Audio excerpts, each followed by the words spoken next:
Look at that beautiful sunset here in Southern California. The end of the day, the end of summer, and very fitting as this is the finale of the three-game set against the Texas Rangers from the Big A. Hi, everyone, from inside the Big A. I'm Victor Rojas along with Mark Gubicza. We welcome you to Angels Baseball.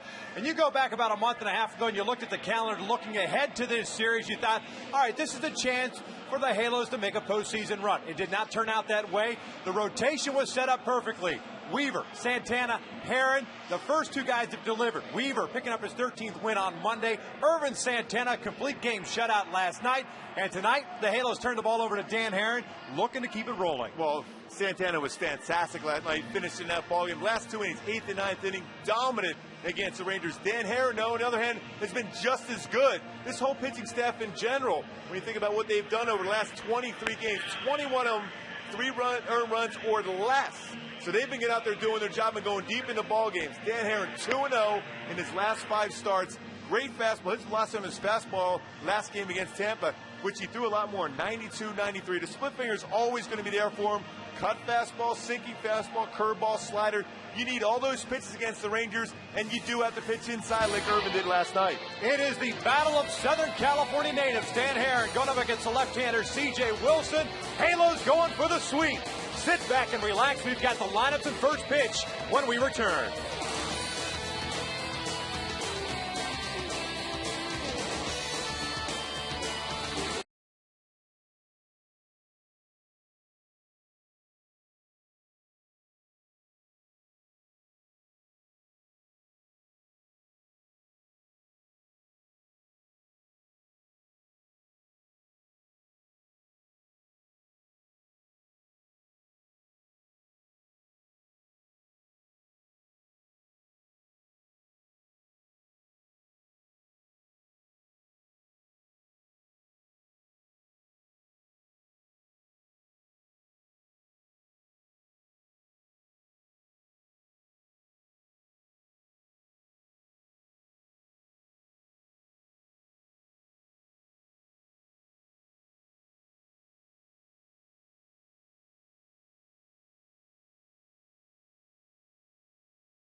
Angels Baseball is brought to you by Howard's, official superstores of Angels Baseball. Nobody beats Howard's.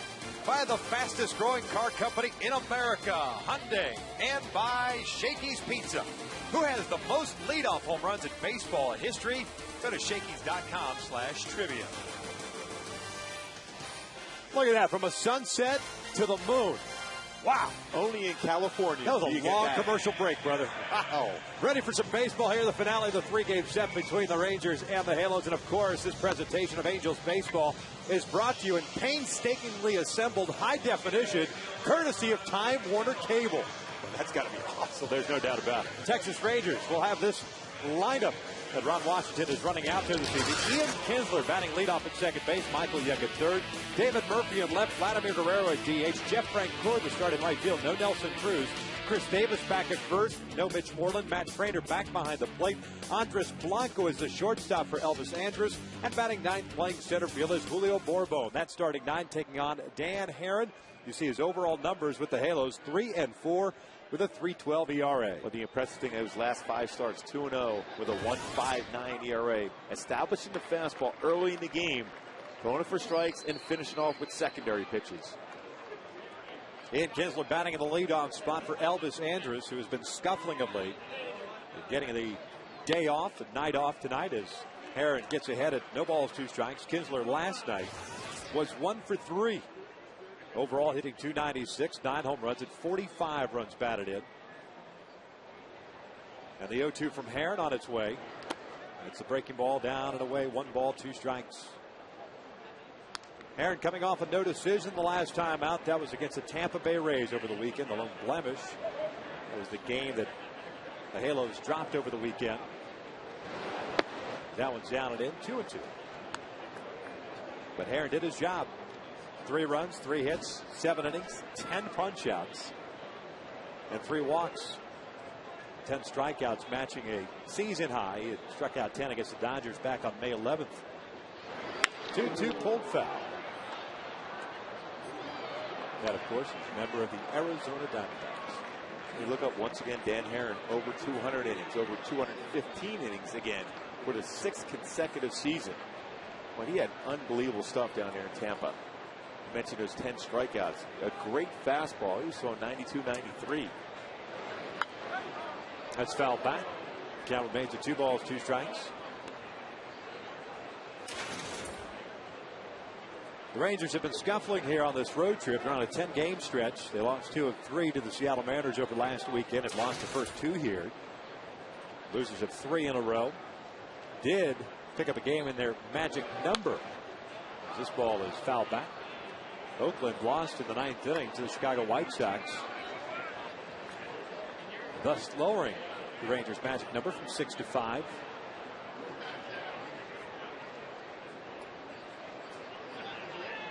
A win tonight by the Halos. That magic number would stay at 5 as Texas goes up to take on Oakland for 4 starting tomorrow. Kinsler fouls this one off to the right. Take a look at the American League races. Minnesota Twins clinched last night with the White Sox losing, Twins winning. Rays 2.5 back. They had a rain delay earlier this evening in New York. The Red Sox still chasing the Rays in the wild card, but that's starting to see a little more separation there. Another 2-2. Kinsler lines with a short. There's out number 1. Defensively for the Halos tonight, we've got Reggie Willits getting the start in left field. Peter Borges in center. Juan Rivera is in right. In the infield, Kevin Franzen and Brandon Wood on the left side. Howie Kendrick, Mike Napoli on the right side. Jeff Mathis getting to start behind the plate. And Juan Rivera back in right field, a position that if you asked him, and I've asked him a number of times, which he prefers as far as left or right, he's more comfortable in right field. Better read on a fly ball. He definitely has the arm strength for a right fielder. Michael Young swings and misses on that breaking pitch. And snowballs and a strike. Young 0 for 4 last night, 0 for 9 in the series, hitting .285 with 20 home runs, 85 runs batted in. This one chopped on the ground to Brandon. There are 2 outs. They're doing a nice job against Michael Young as far as making hit pitches off the end of the bat. throwing some breaking pitches and able to get the fastball down. He's not real happy with his swing right now. The guy that's hurt the Angels throughout his career. He's retired for the second out. That'll bring up David Murphy. Career night 2 nights ago. Second career 5-hit game. Last night hitless. As he takes up and away. So 5 for 9 series for Murphy. Hitting .291, 11 home runs, 59 runs batted in. And he's done a pretty good job filling in for the injured Josh Hamilton. Still no word as to a timetable for Hamilton's return. Took a couple of shots yesterday. It was found out that he had a couple of broken ribs. An anti-inflammatory and an epidural nerve block injection. This one pulled over to first. That sounds painful on its own. Yes, but along the broken ribs. Dan Hare in a 1-2-3 inning. We head to the bottom of the first. Willits, Kendrick, and Hunter to face C.J. Wilson when we return.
The lineup that Mike Scioscia is running out there as we have no score.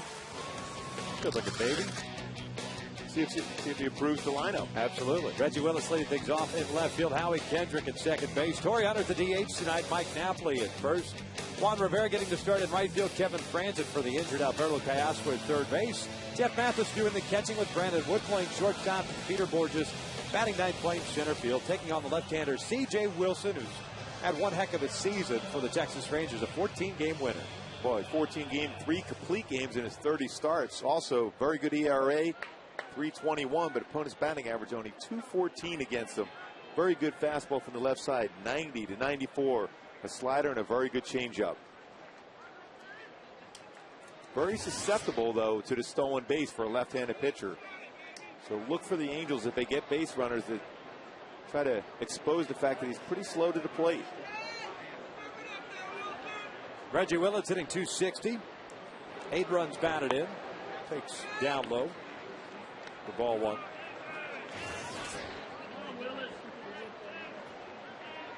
Willis has lost, or pardon me, Wilson has lost 2 of his last 3 starts, including a no decision.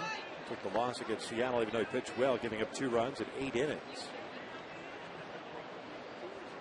Got a no decision against the Yankees when he gave up 4 runs in 3 innings. Yankees waited him out through a lot of pitches early on. As Wilson gets a hit here, 1 ball, 2 strikes. It's the 4th time that CJ has faced the Angels. Once here and twice at the ballpark in Arlington. Willis fouls one at the plate. The count remains at 1 ball, 2 strikes. 1-1 with a no decision for C.J. Wilson against the Halos. We had that game in which he struggled down in Texas. At that point, he was leading the American League in ERA. Walked some batters. He was overthrown that day. 2 balls, 2 strikes. He was matched up against Jared Weaver It was the game back on May the 18th. Had an ERA of 2.55. Gave up 7 runs, all earned. It is 4 1/3. Halos had a lead in that game, and Jared scuffled as well. Willis takes a called strike 3, and that's how the Angels' half of the first inning begins. A strikeout for the first out to Howie Kendrick. Look at Texas defensively. David Murphy in left, Julio Borbon in center. Jeff Francoeur gets a start in right field. Michael Young and Andres Blanco on the left side. And Kansler Chris Davis on the right, with Matt Schrader getting a start behind the plate. Jeff Francoeur, the former New York Mets, a guy that has pretty good range in the outfield. Very strong arm, accurate arm in the outfield. Playing in his 6th game as a member of the Texas Rangers. Howie takes a strike on the outside corner. He's batted in the leadoff spot the first 2 games of the series. Went 1 for 4 at Monday's game with an RBI double. Last night 0 for 3 with a walk. And again last night there weren't too many guys getting hits, as Howie picks up a 1-out knock here. And I say that because Colby Lewis was just about as good, if not, there you say, better than Irvin Santana. Irvin had some dominating stuff, but Colby Lewis probably threw one of his better games this year, even though he took the loss. Going 7 innings, striking out 10, allowing just 4 hits. Well, he threw the ball very well. His curveball, slider were outstanding. Spotted that 91, 92 mile an hour fastball effectively. Yeah.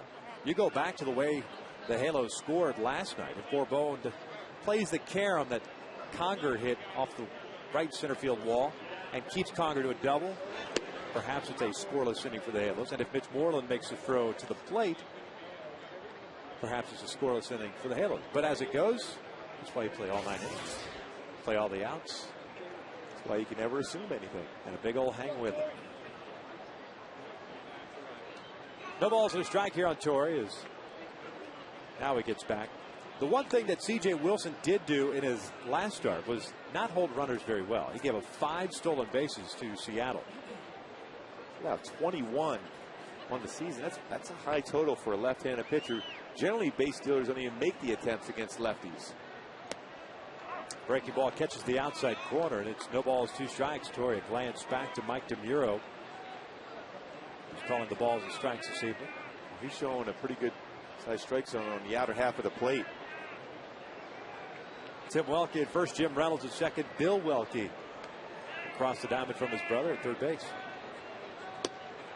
Called strike 3. Torrey goes down looking. 2 strikeouts here in the first inning for CJ. Both looking. It brings up Mike Napoli with a man on at first base. Well, that pitch clearly got the strike zone. The other 2 may have been outside. If you're a hitter right now, anything in the outer part of the plate, you got to be out there swinging. The strike zone has been established here in the first inning. Victor Moore is a guy who will call the outside part of the plate. Throw over to first. Howie's back. We did learn last night that Mike DeMuro doesn't call too many check swing strikes or strikeout strikes. Yeah, even when you almost fall down.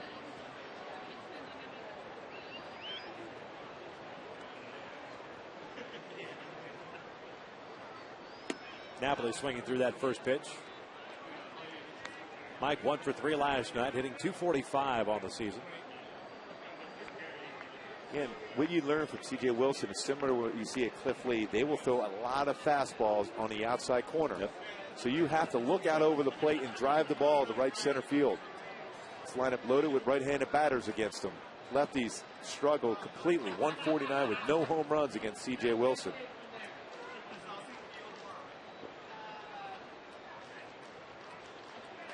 And until he establishes the ability to come inside and do it consistently, what's the point of looking in and trying to pull him? Outside, he evens the count at 1 ball, 1 strike. And on the flip side, if you're C.J. Wilson, if you start looking in, why would you even throw anything but fastballs and changeups on the outside corner and the breaking ball on the outer half also? Going over to first base.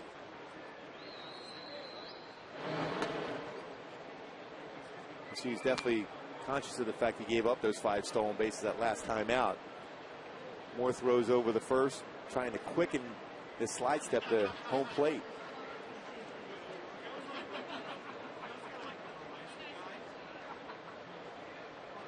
Outside, 2 balls and 1 strike. Napoli with 20 home runs, 80 runs batted in.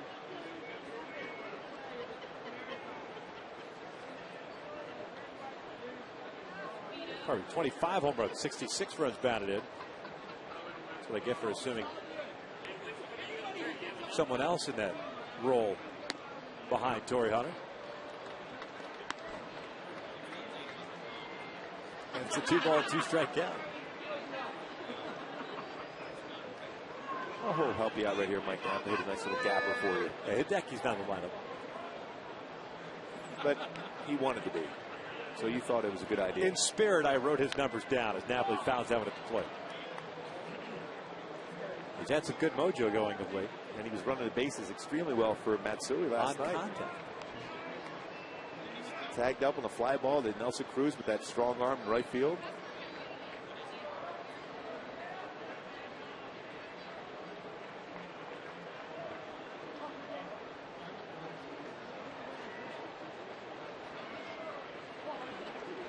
Howie's still over at first base. He had the 1-out base hit. 2-2 Napoli.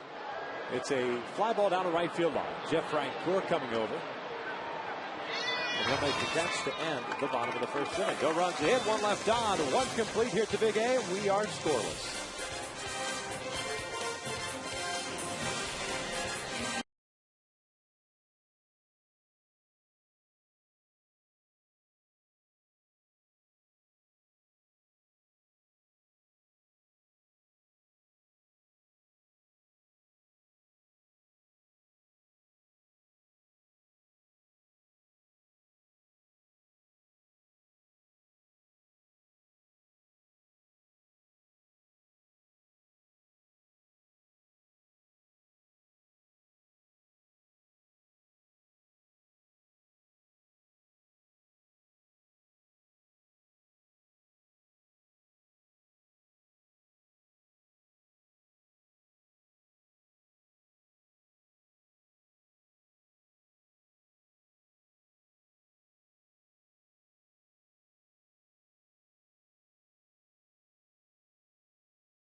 Of the game.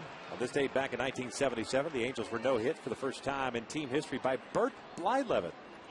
He's a member of the Texas Rangers. 6-0. So a guy with, what, 60 career shutouts, a no-hitter, not in the Hall of Fame? No. Over 3,500 strikeouts, about 287 wins. Not good enough. This year he's getting in. You think so? Yes. It's his last year, if I'm not mistaken. He's in. He's going to make it. Vladdy swings and misses to even a count of 1 ball with strike. Well, there's no doubt that Bert is deserving of being a Hall of Famer. At least you and I both believe so.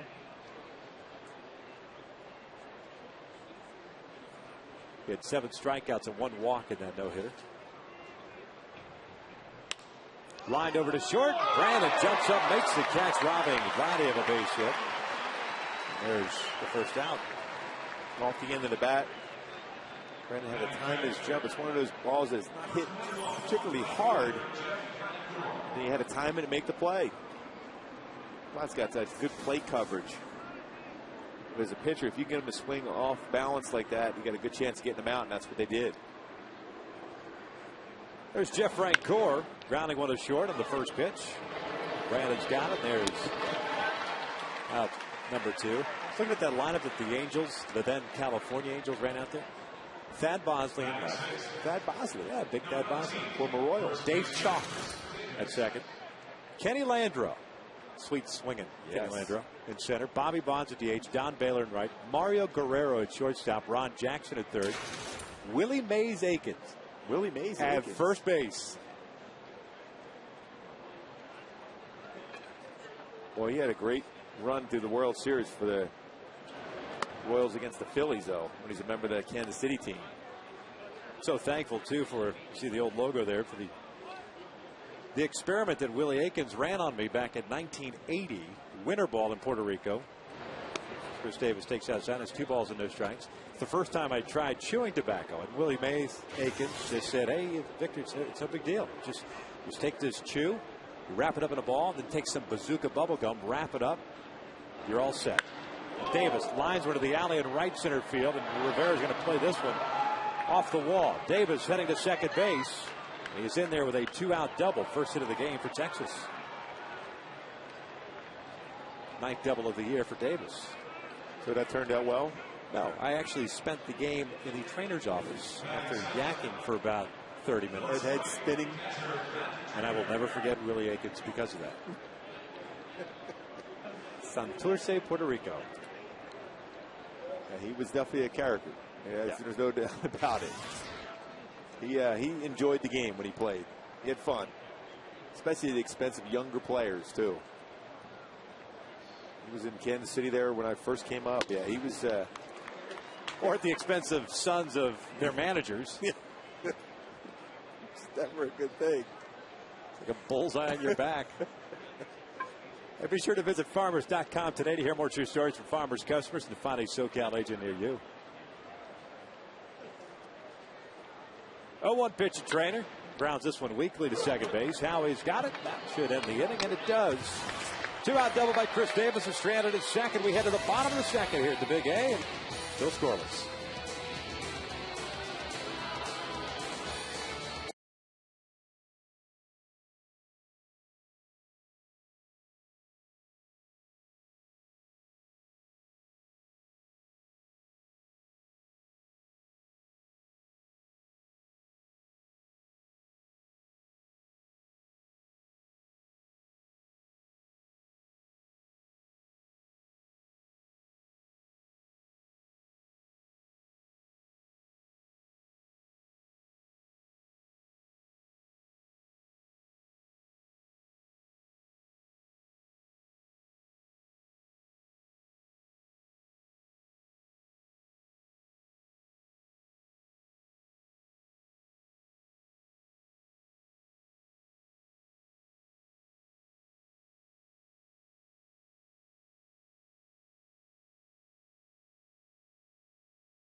Chris Davis in the second. We take a look at our Hyundai key to the game. The big thing for Dan Harry is that a couple nights in a row to be able to watch pitchers pitch effectively against this Ranger lineup. Pitch inside, use your secondary pitches, and so far early in the ball game, he's learned a lot. C.J. Wilson to face Rivera, Franzen, and Mathis here in the second inning. Texas left-hander with a couple of strikeouts in the first, both looking of Willits and Hunter. One takes a fastball right down middle for a strike. Rivera did not play last night. He did get to start at DH in Monday's game. Went 0 for 3 with a walk. It was robbed of a grand slam by Julio Borbon in center field. I think the one thing you've learned pitching against this Ranger ball club, if you throw your secondary pitches and fastball counts and then establish the fastball in, you could be effective against these powerful hitters that they have.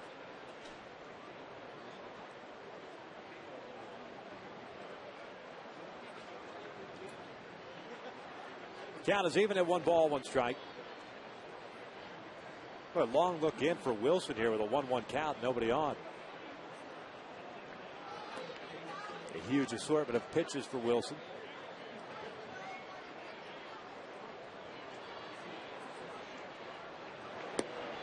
Two balls and 1 strike.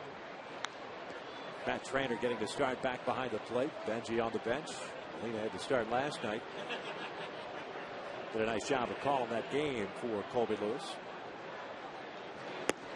And it's 3-1.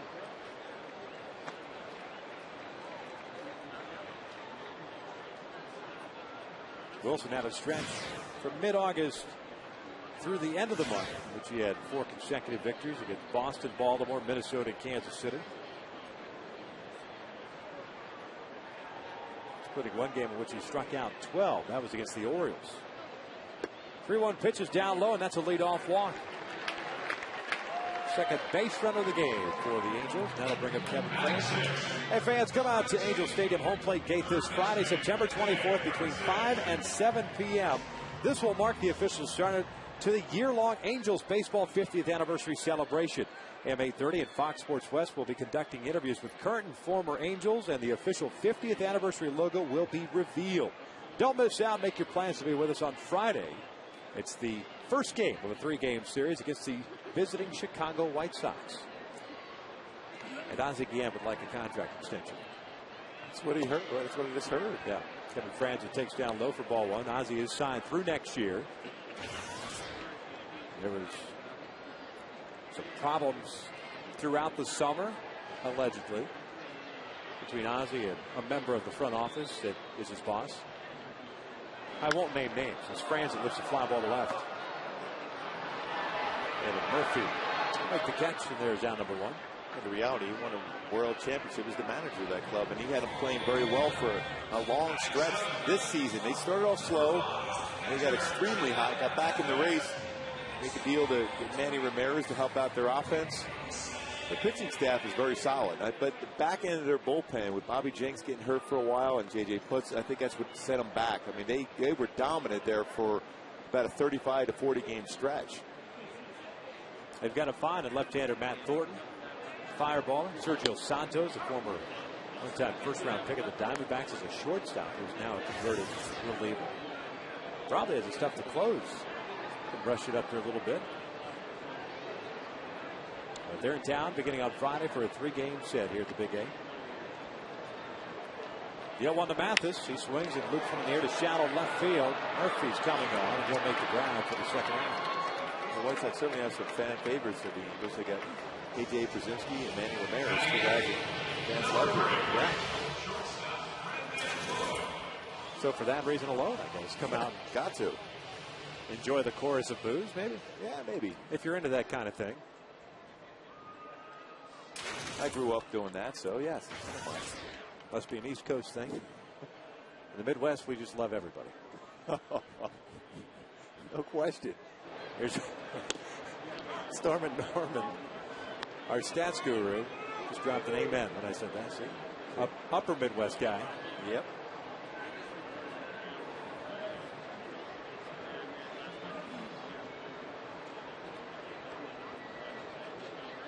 Oh, 1 pitch to Brandon, foul off to the right. It's no balls, 2 strikes. Matter of fact, Norm's feet haven't touched the ground since last night's White Sox loss. That's because the Twins clinched the Central Division. He's still smiling. Still smiling. He waited up, too, to make sure that game was over so he could celebrate with the Twins as they waited in the locker room. Throw over to first. And easily back in. There's Rivera, who had the leadoff walk here in the second. Norm, did you give Brian Fuentes the celebratory phone call last night? Attaboy. Stay high. 0-2. Up and in. 1 ball, 2 strikes. Wood over 3 last night. Average of 157. 4 home runs, 14 runs batted in. Going to get an extended look at shortstop with Eric Ibar injured.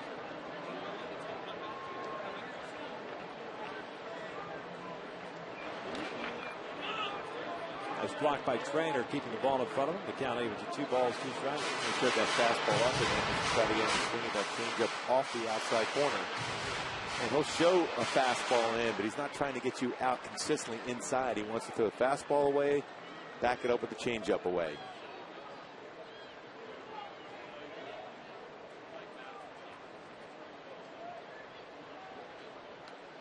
He's trying to sink this fastball. Chopper over to third. Michael Young's got it on 2 hops. That'll run the second. Leadoff walk stranded at first. We've played 2 here at the Big A. We have no score.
Stands. Yeah, I think it's somebody's birthday. I think he's right around here. There. Oh, there he is. There he is. I didn't see him. Hey, happy birthday. Happy birthday, buddy. It's a cool All-Star Game shirt. Boy, had he just a typical Joey off the streets. We had no idea it was his birthday. Somebody sent us a note. We've been looking around the stands to find out whose birthday it might be today, and he just said, hey, look, it's my birthday. That is a great sign, by the way. Nice job circling and telestrating. Well, it was difficult to find him, so he had some research done. Technology put to good use. 1 ball, 1 strike here on Andres Blanco. Blanco, the switch hitter, getting the stride at shortstop for Elvis Andrus. 283 this year for Texas. No home runs, 12 runs batted in.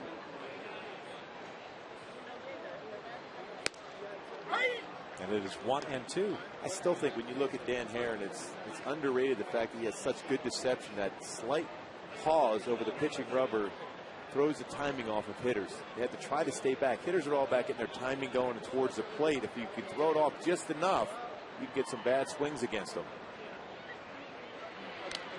That one fouled back. The count remains with 1 ball, 2 strikes. Blanco's played in now 64 games for Texas this year. Good pickup for Texas.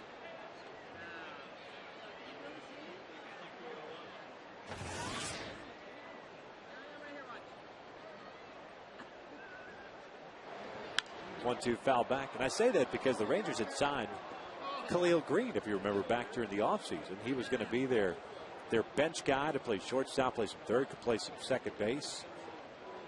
Their all-around guy. And then Khalil Green never made it to spring training, had some personal issues he's been battling throughout his career, especially over the last couple of years. And able to get a guy like Blanco, who's filled in nicely. Fouls that one back. Still a 1 ball, 2 strike count.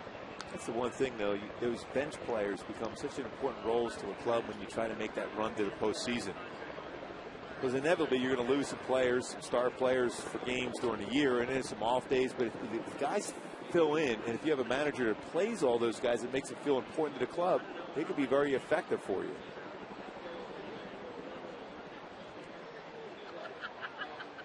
One-two pitch missed inside. 2 balls, 2 strikes. Herron thought he had it.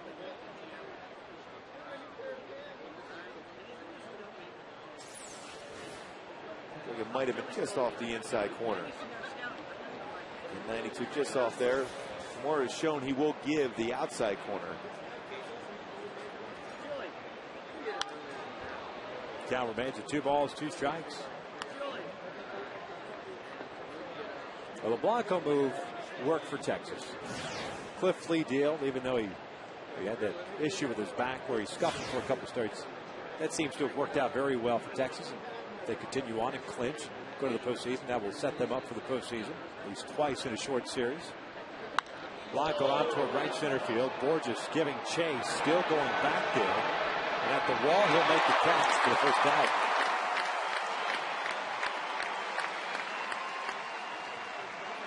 I'm going to take a look back to last night's game. Our Land Rover key performer from last night. He was absolutely filthy, Irvin Santana. Boy, Irvin, just a nasty slider to Moreland underneath the swing of it. An unbelievable one, too. Andrews, he made him look bad on a couple sliders on the outside part of the plate.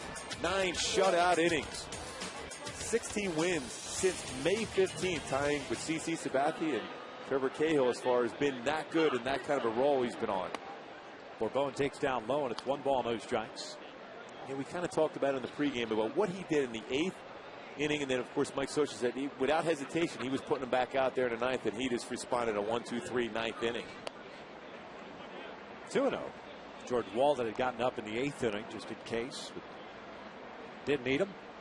Well, he just had that look from the first inning when we saw him sitting on the bench. There was no messing around, no smile, just that focus staring straight out at the mound.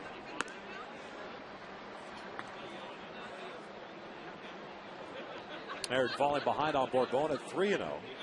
Julio had a 2-for-3 night last night. Also had a stolen base, 4 for 7 in the series. Now he picks up a 4-pitch walk. First walk issued here by Herron. Take a look at our Subway key stat of the night.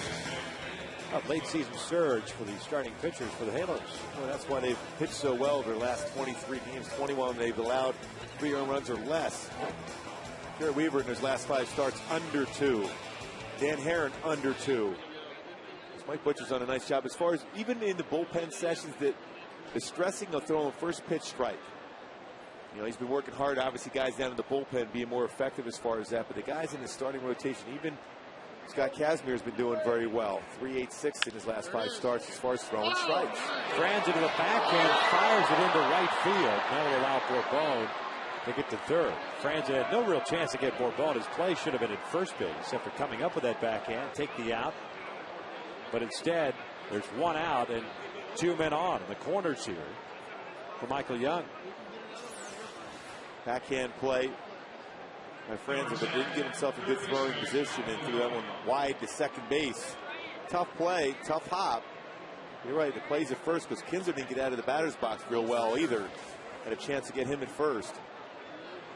But still, because there was no more advancement, good backup there in the outfield. They keep Kinsler first. You still have an opportunity of a double play with Michael Young.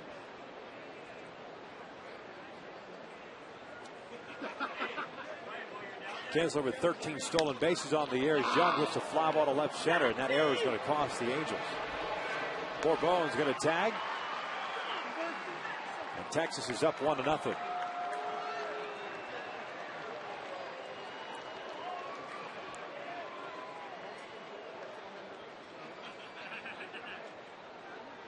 There are 2 outs now. Kinsler remains at first base. Young picks up his 86th RBI.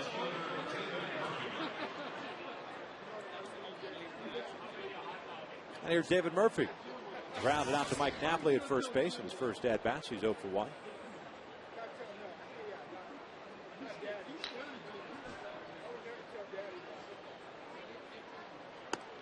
That pitch up and in.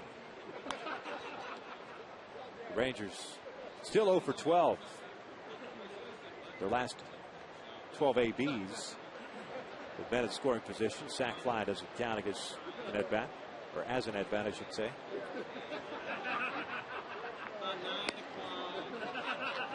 It's 2 balls and no strikes. Bourbon drawing the 4-pitch walk with 1 out here in the 3rd. Kinsler with 13 stolen bases, certainly a stolen base threat over at first. Likely will let Murphy get that fastball here, 2-0 count.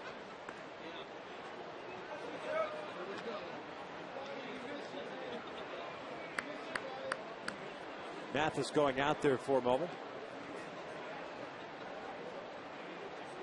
Aaron's thrown 17 pitches here in the 3rd through 23 combined between the first 2 innings.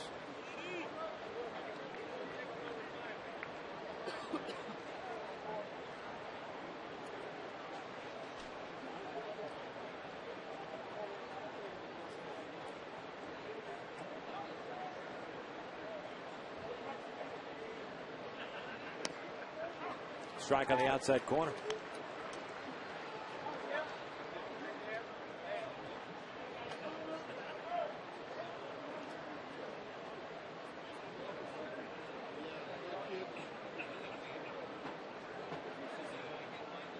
Kinsler's got a pretty decent lead over at first.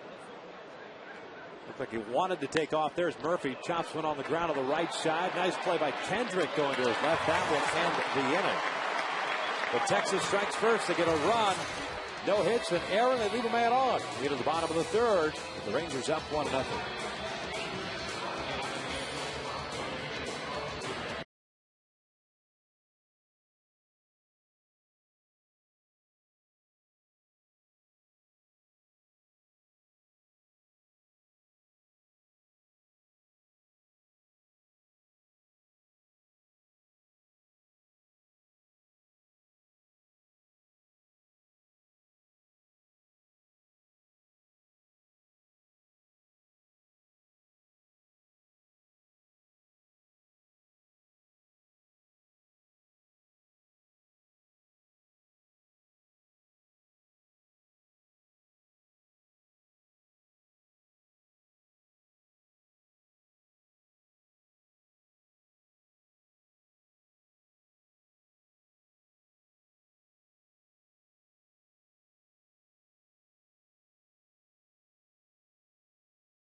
Horn fans, the baby halo, all enjoying the game, even though Texas is up 1-0 here in the bottom of the 3rd. Sports fans, that's what you want.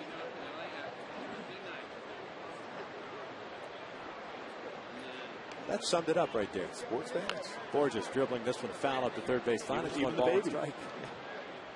See? He's a Halo fan, though. Got the Angel socks, too. Flipping Nike's already recruiting the kid. Look, he's got Nike swooshes everywhere. Has he signed a letter of intent yet? They're recruiting already. They are doing so. This was a job foul again at the 3rd base line. It's 1-2. Borges was 0 for 3 last night. His average at 200 even. 4 home runs, 12 runs batted in. He's got 5 doubles, 3 triples. A couple of stolen bases in this series.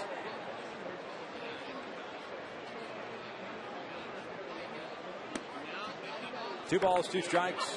TJ Wilson with a couple of strikeouts and a walk. 1 hit allowed. That was the 1-out base hit to Howie Kendrick in the 1st. The dribbler on the 2nd base side. Kinsler flips it on the 1st. And Borges is retired. For the first down here to start the third. Hey fans, the Angels are giving away yet another trend-setting hat as kids are back in school. Come out to the Big A this Saturday, September 25th, as all kids 2 to 18 in attendance will receive a free Angels Camel hat courtesy of Smart & Final. Get your tickets today at angelsbaseball.com or the Angels Stadium ticket window. It is a 6:05 start Saturday against the Chicago White Sox. Looking forward to that hat. Here's Reggie Willens. Struck out looking in the first inning. Takes a strike here from Wilson.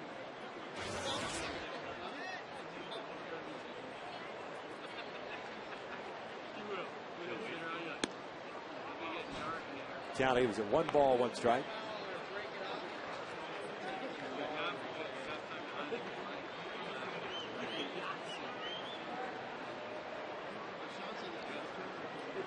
Corner infielders in against Willets, just in case Reggie has any thoughts of dropping one down. Young at third, Davis over at first.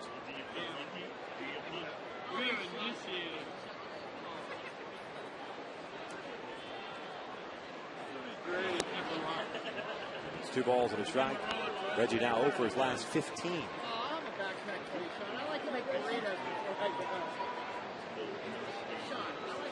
Done well against left-handed pitching, hitting .293 against lefties.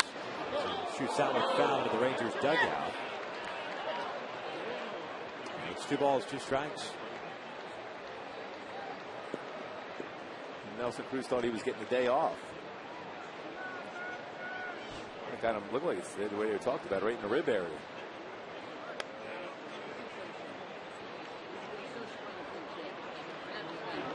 Breaking ball, shot foul. This one trying to take out Mike Maddox. Angel fans giving a round of applause. Josh Hamilton already has 2 broken ribs. He just needs to go back down to the clubhouse. And he can watch the game from in there. Stay safe. Actually, it looked like Jamie Reed, the trainer for Texas, was going down and look at Nelson Cruz, see if he's all right. Called strike 3 on the inside corner. Reggie goes down looking for the second time, and there are 2 outs. But this time he went fastball inside and got the call. That looked in.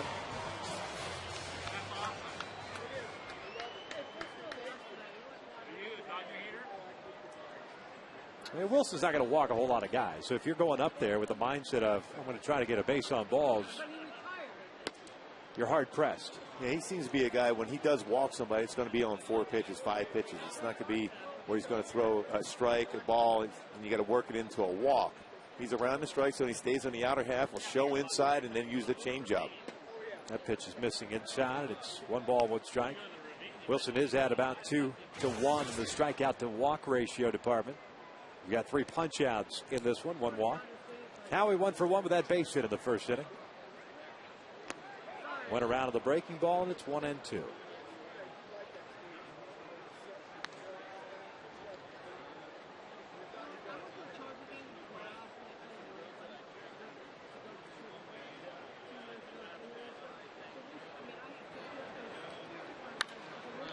Bouncer over to Ian Kinsler. TJ Wilson has himself a 1-2-3, as they call it, a shutdown inning. 3 in the books here at the Big A. Texas on top 1-0.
The fourth inning, that means it's time now for our AT&T trivia question. Who holds the Angels record for most single-season wins by a player born in the Dominican Republic?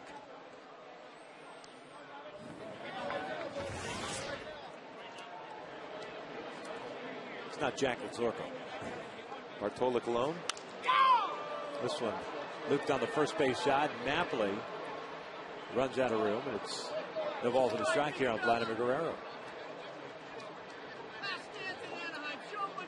Yeah, possibly.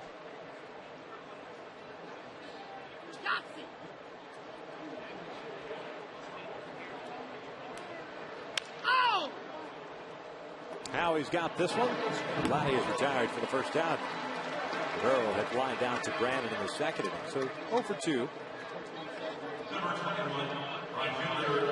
Leadoff man has been retired in all 4 innings by Dan Herron. Here comes Jeff Francoeur, the right fielder. Saw one pitch in the second inning and grounded out to Brandon. Something unusual, too, for Dan Herron. The fact he's more of a strikeout fly ball, but he's got 6 ground ball outs in this game. This is down low for ball 1. I don't know why, but John Candelaria's name came to mind. Candyman, he was a great dude. This one's fouled back right to you, Gooby. Attaboy.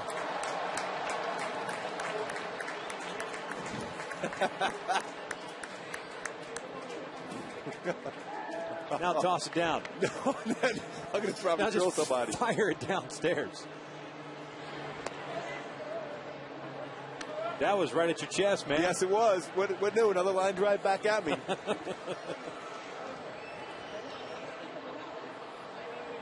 It's good style with the wrist. Francoeur rolls this one foul up the third base line. Payback, buddy. Paybacks. Yep. That might actually be our Coors Light freeze cap. But I want to keep people on the edge of their seats. As you always do. How's your heart rate? It's gone. Trainer. Working up a lather, man. Yes, I am. My hand feels real good right now. I just got done saying Dan gets a lot of ground balls and then he gets a fly ball up here. I gave you some reinforcement. Get it. Get it, Gooby. Get it, Gooby. Get it, Gooby, as you run away. It's like a dog. Get it, Gooby. Yeah, want me to bark, too. Francoeur strikes out. That's what you get for hitting it up here. Number 2. Oh, man. First strikeout of the night for Herron.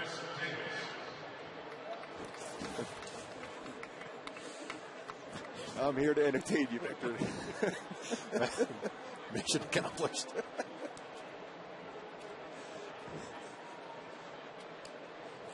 Here's Chris Davis, who had a double in the second inning. Swings through that fastball. It's no balls and a strike.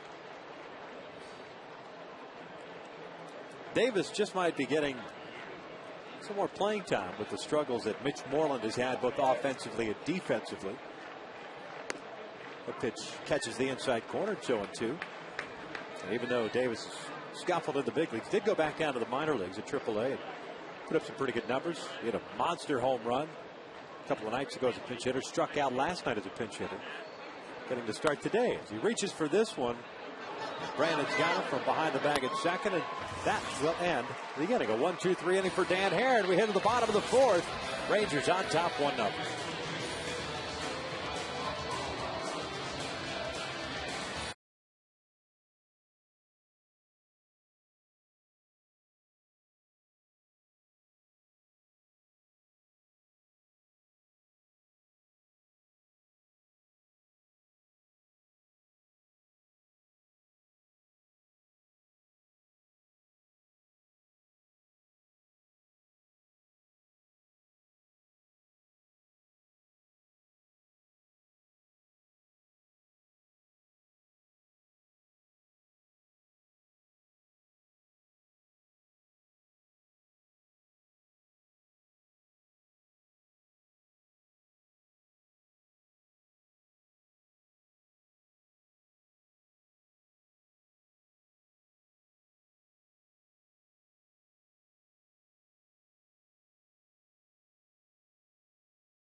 the bottom of the fourth inning. Halos have Hunter Napoli Rivera coming up here against C.J. Wilson. Southern California native has 3 strikeouts, 1 walk allowed, 1 hit. Torrio for 1, struck out looking in the first.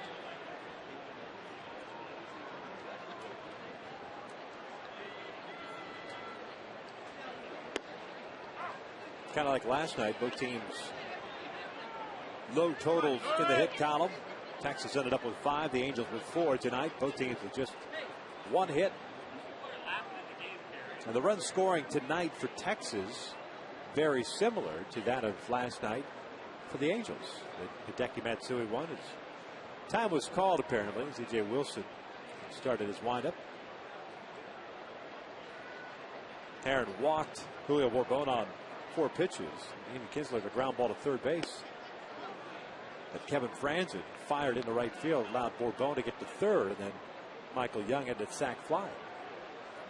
And he took advantage of and got the run across. Michael Young, a tough guy to strike out in those spots. He had a fly ball, a guy that will hit into a double play, but got to pitch up. Did his job as far as getting the run across.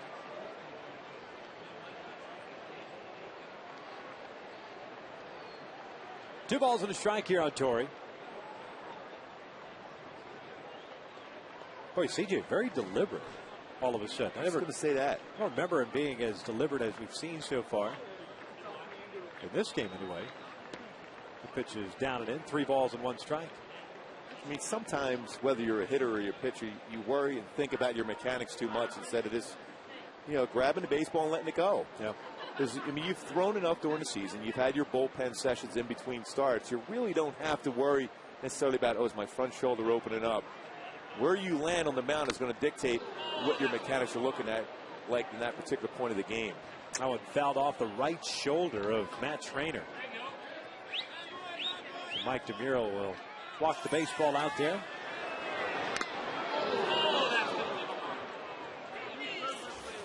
Even with that flap on that chest protector, it doesn't matter. It's still a stinger. And that hit exactly where that flap is on the chest protector, but still it's not strong enough to be able to absorb a foul ball like that. 3-2, fouled off to the right. That's usually a flap that is removable. It's just on there, at least it used to be anyways.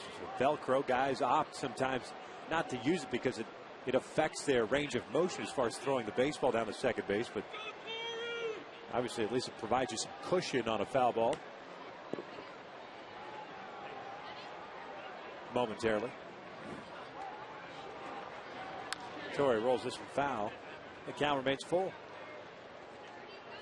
When you think about during the course of a season, if you're a catcher, say you catch 100 games, how many foul balls hit right back at you, hit your mask, hit your chest protector, your hand, and then of course then you mix in the wild pitches that thrown in the dirt and get you. We have the block pitches.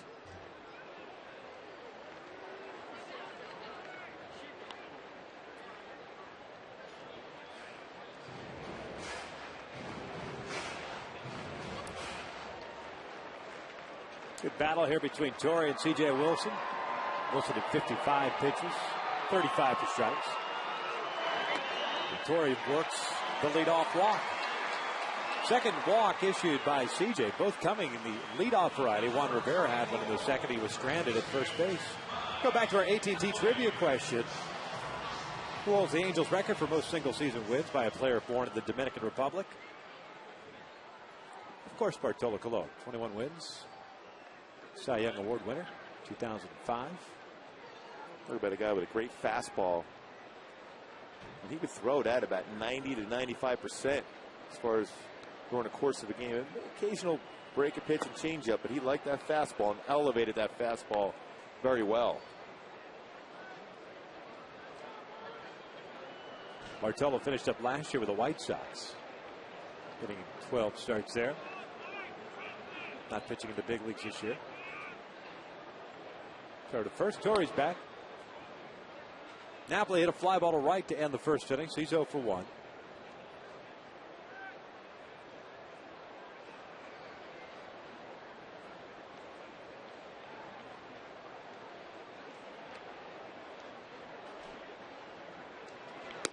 That is outside, even a count.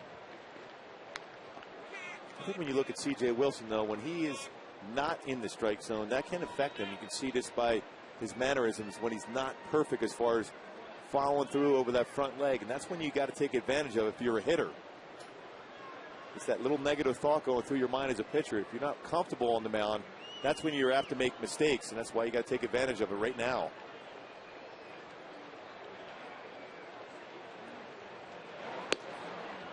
Down and away. 2 balls and a strike.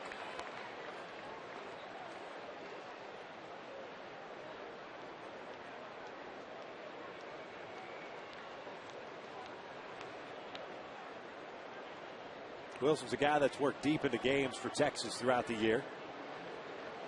Making his 31st start as Torrey gets back to the bag. 29 years of age. Wanted to be a starter once again. Was given the opportunity in spring training. He is not disappointed. Napoli chops this one over to third. Young feeds Kinsler for one. The relay is in time. That's a double play ball. There are 2 outs. Pretty good turn by Michael Young and Ian Kinsler. Napoli chopped that ball right to Michael Young, who made a quick turn over to Kinsler, who's very good as far as getting rid of the baseball real well. Napoli rolled over on that pitch on the outer half. Again, back to C.J. Wilson. You notice that the velocity on the fastball isn't consistent as it was as a guy coming out of the bullpen, because he can just go that one inning and let it go 94 to 97. He settles in around 90 to 92, 93, and occasional 94 right now. They graduated from being a thrower to being a pitcher. And that was the biggest thing for him as a closer, and his inconsistency was the fact that he was a max effort guy on every single pitch, tried to overthrow, line up the gun, and once he got past that, whether it was in preparation, that's line to left, that's going to fall in for a hit. Murphy kind of landlocked himself. Not sure if that ball was going to sink or hang up. Ends up playing it safely. Blocks that ball, and it keeps Rivera at first base with a 2-out base hit. Or stop right in front of him. If he takes another step or so, he catches that ball. Either that or hits him on the top of the foot. But just back to CJ, the mindset changed going to spring training. He says, all right, I got to use my pitches. Maybe it's the conversations he had with Nolan Ryan last year going into this spring training. But that switch went off, and it's worked so far for Texas and CJ Wilson. Francis takes a strike. The reality is you don't have to go full max every pitch. So if you locate your fastball, have some movement, you're going to get some easy outs with that pitch if you throw strikes. Now, if you're out of the strike zone and you're always in hitters counts, that's when you run into troubles. But he's been pretty good as far as throwing strikes. Franzen started to drop a bunt, pulled it back, takes down low, and it's 1 ball, 1 strike. Michael Young is playing back at third base, so Kevin thinking about taking the opportunity to put a man into scoring position. The Halos have yet to have a man in scoring position. 4 base runners. Rivera being on base twice with a walk and now a base hit.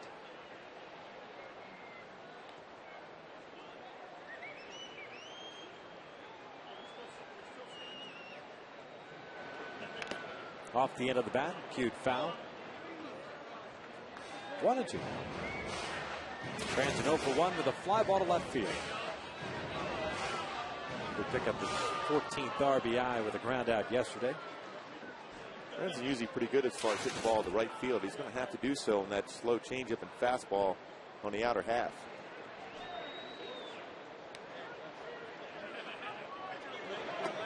He strikes out swinging. That is the 4th strikeout for Wilson. That's the 4th. 4 in the books here at the Big A. Texas still on top 1-0.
Green, visit Lowe's for a chance to win a VIP World Series experience. Compliments of Scott's. Top of the fifth, Texas on top 1-0. They've got the bottom third of their order due up here against Dan Herron, Matt Trainer, Andres Blanco, and Julio Bourbon.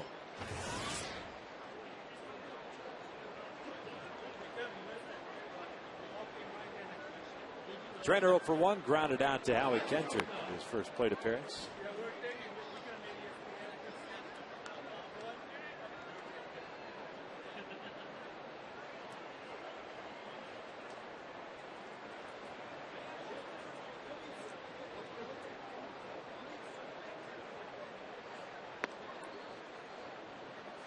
Herron falls behind here. 2 balls and no strikes. Dan with a strikeout and a walk. He's also allowed 1 hit. It was that double to Davis with 2 outs in the second.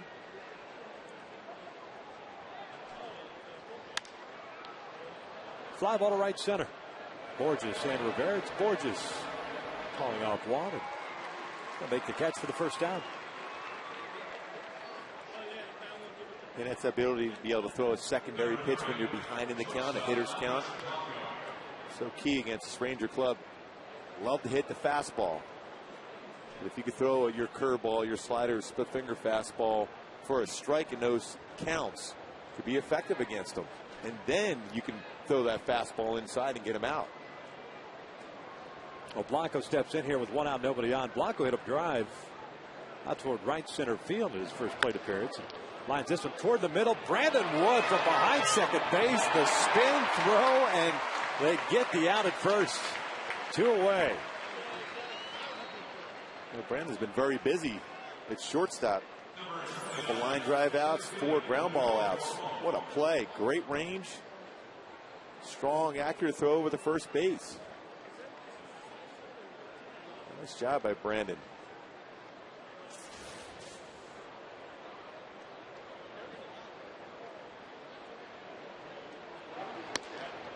Bourbon started it for Texas in the 3rd inning. Even though they scored just 1 run, it was that 4-pitch walk. He's actually seen 5 pitches, all 5 out of the strike zone. Came around to score the only run in this game. And it is 1-1. Since that fielder's choice that Kinsler hit into, and including the sac fly, Aaron's retired 7 in a row. There's a strike, 1-2. Boy, cut fastball in, backed it up with that 2-seam fastball. It starts in, but it goes, catches the inside corner. And here comes a split finger fastball. Fouls that one at the plate. That got Mathis.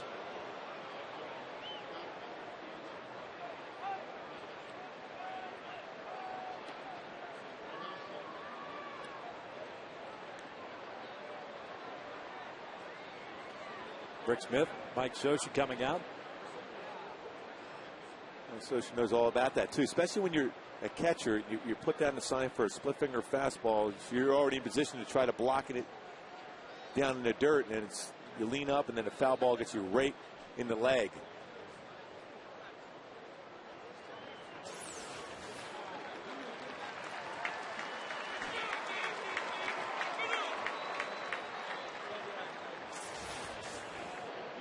That's why pitchers always have to take out the catchers for dinner after games. Well, I'll tell you what, during the course of this season, how many foul balls are hit at you and breaking pitches in the dirt, fastballs in the dirt to get you. Bourbon lays off of that one. It's 2 balls, 2 strikes.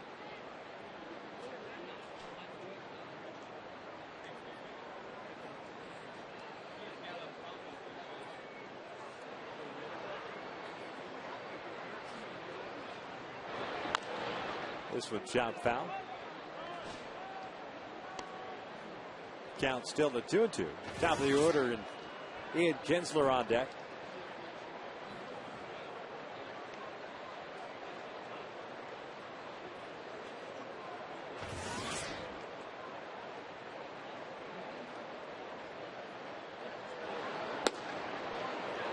Trying to come back inside with that fastball. It's a full count.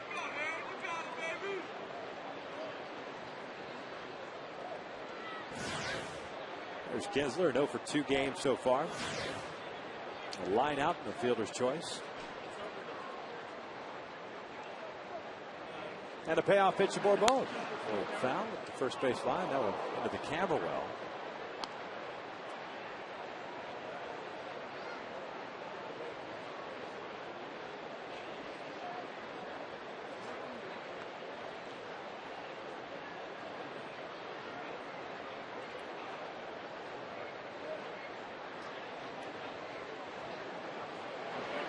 Three-two inside. Bourbon's drawn his second walk.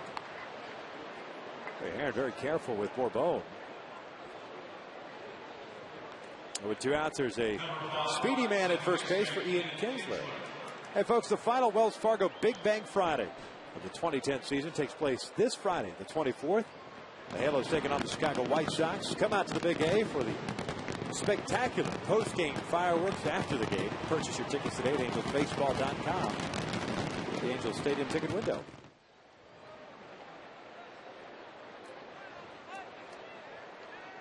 They are spectacular.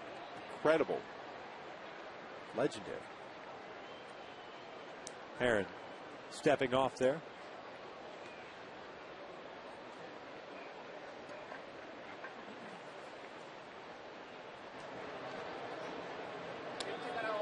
Bourbon with 13 stolen bases. He's been caught 7 times.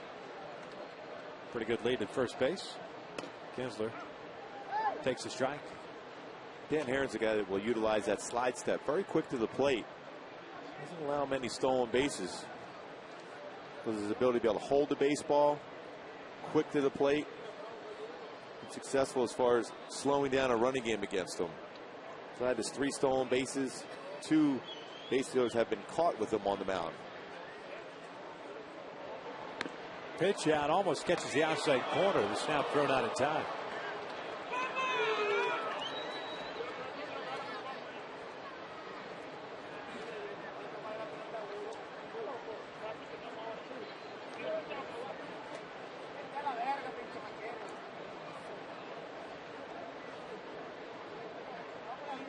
So 1 ball, 1 strike here on Kinsler.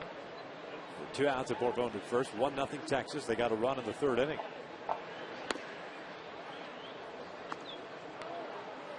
Kinsler wanted to swing at that. Takes the fastball low. It's 2 balls and a strike. Reason why he was indecisive, because Dan Herron with a quick pitch slide step didn't give much time to react.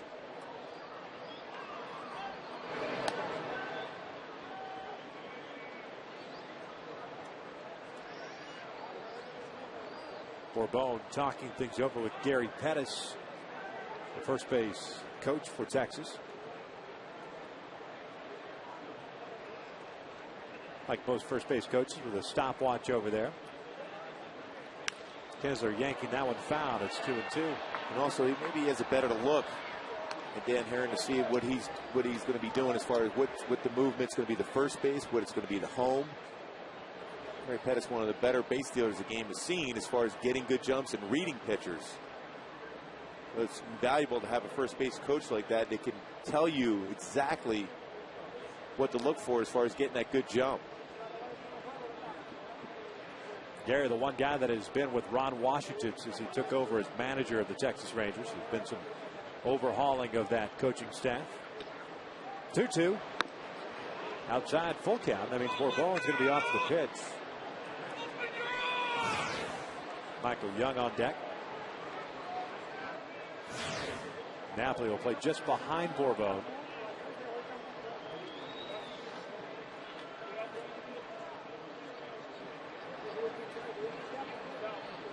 And a 3-2. Kinsler lines with a short. The Brandon Wood show continues here at the Big A. Another put out. Get to the bottom of the 5th. Texas still up 1-0.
of the Angels order here against C.J. Wilson, Mathis, Wood, and Borges. A couple of hits allowed by Wilson. Nobody's reached second base as of yet. Jeff hit a fly ball to left field in the second inning, so he's 0 for 1.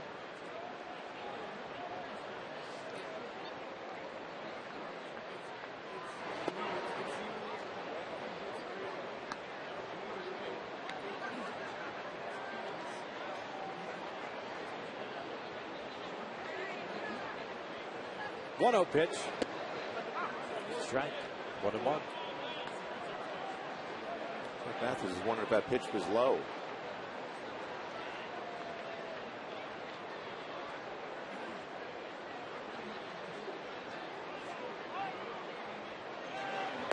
Swings through that breaking pitch. It's 1 ball, 2 strikes.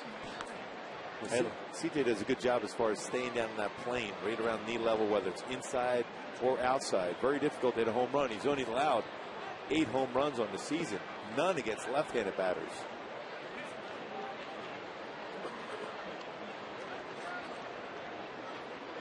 Wilson has the lowest opponent slugging percentage in the big leagues at .301.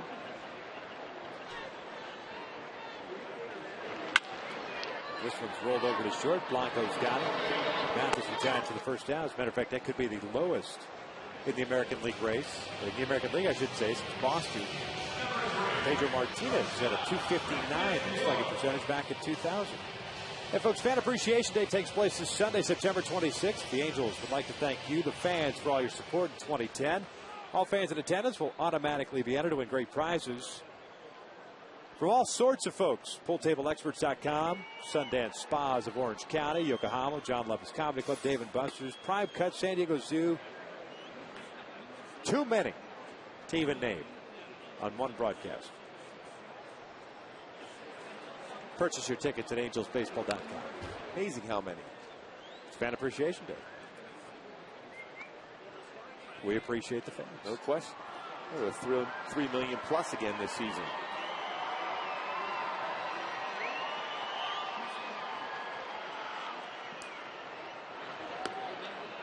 Brandon takes a strike, and it's 1-2.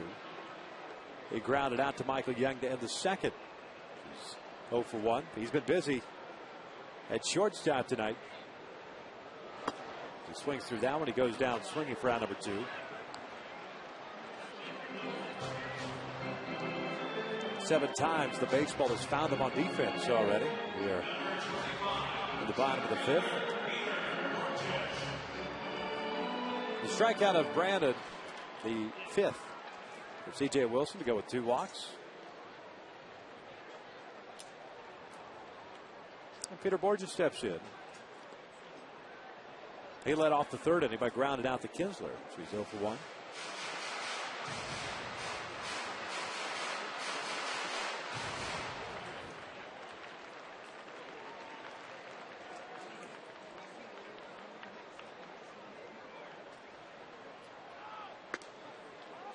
Two balls and no strikes.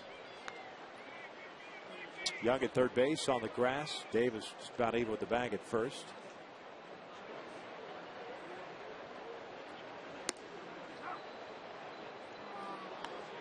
Boy, just living on that outside corner. I just watched how Cliff Lee has been able just to get deep into ball games by throwing that fastball right outside. Sharply hit to Kinsler at second.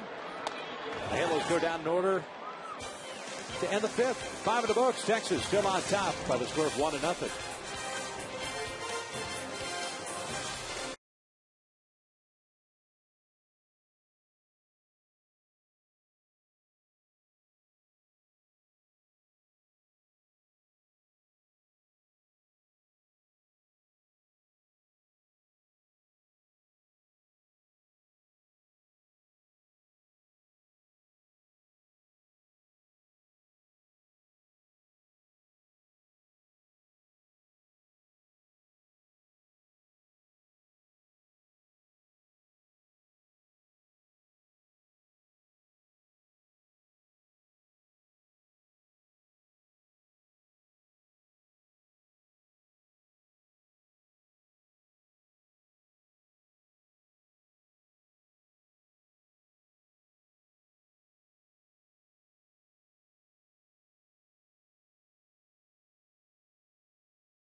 Hunter, trainer. Of course, this one on Mathis's leg, foul ball. Little leaguers, that's why you wear that catching equipment at all times, even if you're catching a bullpen session. That was our Coors Light Freeze Can, brought to you by Frost Brew Coors Light. Michael Young to lead things off here for Texas in the 6th inning, a 1-0 game. Young picks up the second hit allowed by Dan Haren. That's Young's first hit of this series. Leadoff man is on board, and that'll bring up David Murphy.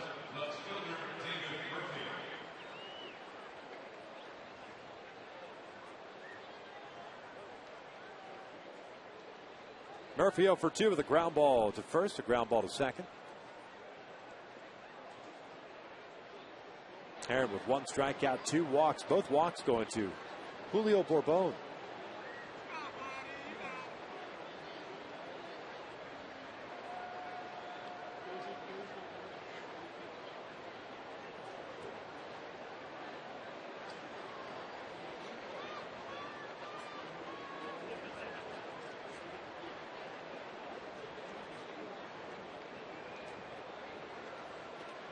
In the dirt, blocked by Mathis. Young stays at first base.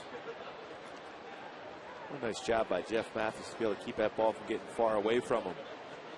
Keep Michael Young at first base, still set up for a double play ball if there's a ground ball to the middle infielders. Young doesn't run that much. 4 stolen bases, having been caught twice.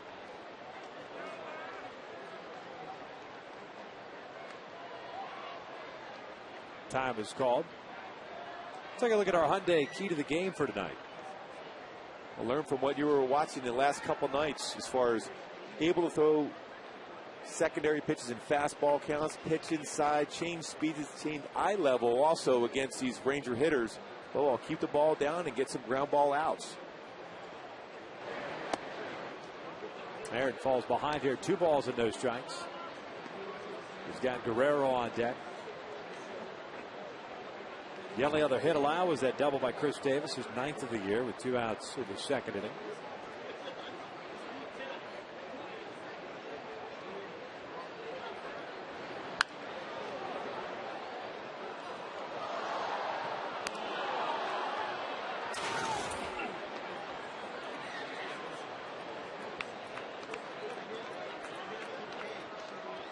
Two balls and a strike.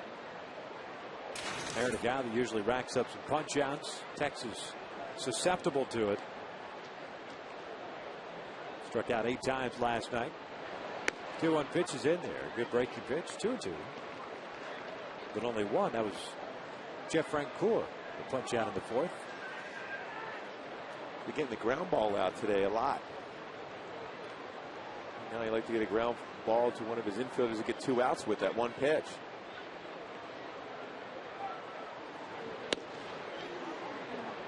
A full count. Living dangerously here with Vladdy on deck.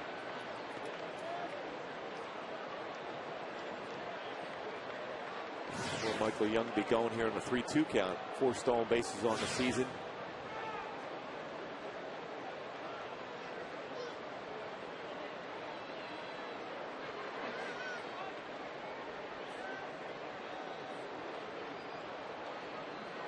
Haren wants Mathis to run through the sides once again.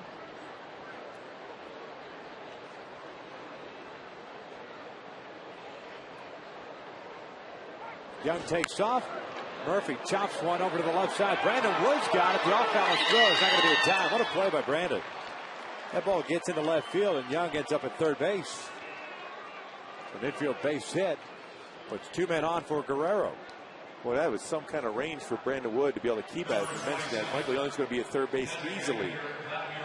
He's covering the potential stolen base. Great job. As far as keeping that in the infield, still setting up a double play ball. Certainly a double play candidate up here with Vlad Guerrero if he hits the ball on the ground.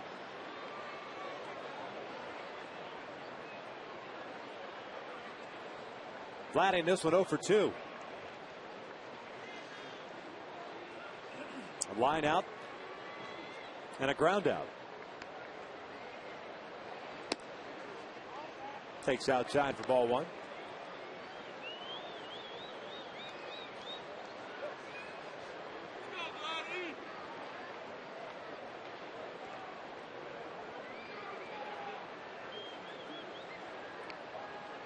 Young at second, Murphy at first. Vladdy takes down low, 2 balls and no strikes. Pitching from behind in this inning is Dan Haren.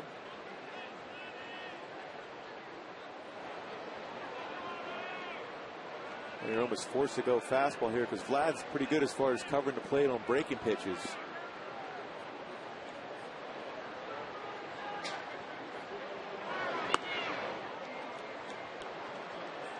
Haren wants a new baseball after falling behind at 3-0.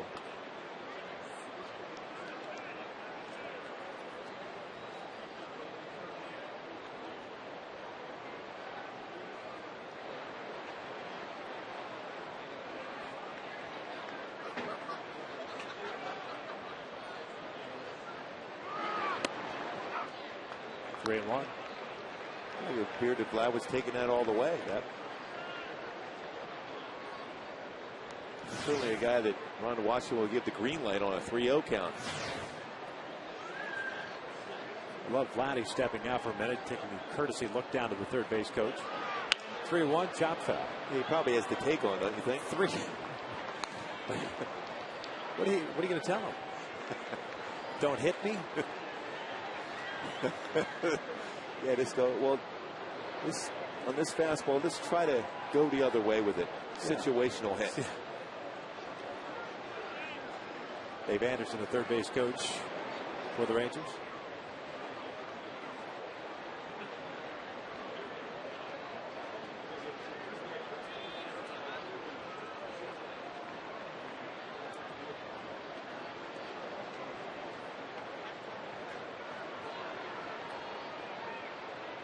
They're the base runners with nobody out here in the 6th inning. Texas with a run in the 3rd.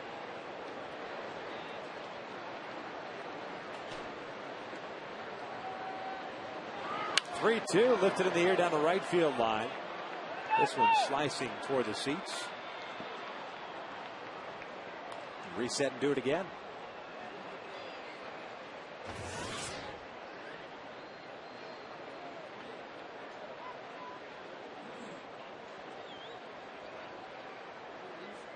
They've got him to expand a strike zone with that 3-2 pitch. And Vladdy's always one of those guys that is never afraid to pull the trigger on anything close.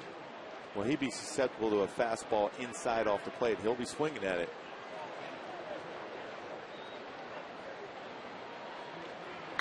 This one out towards center field, and that ball's hit well. Borges back there. He'll track it down, make the catch. Tagging from second and heading to third is Young. What a great throw by Borges to the bag at second. Murphy's got pretty good speed. Thought about going to second base.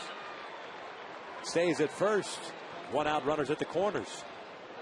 He got himself back into good throwing position. Borges did. Back to the baseball. Made a strong throw into second. Smart play because you still give yourself a position to be able to get a double play ball to man at first and get through the inning without any more damage being done, and it's still a 1-0 game.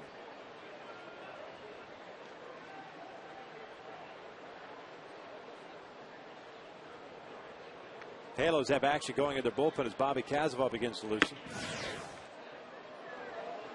Haren's only thrown 86 pitches.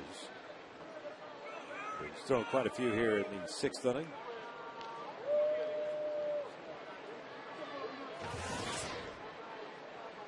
So Jeff Francoeur stepping to the plate now with 1 out. Runners at the corners. Francoeur 0 for 2 with a ground out and a strikeout.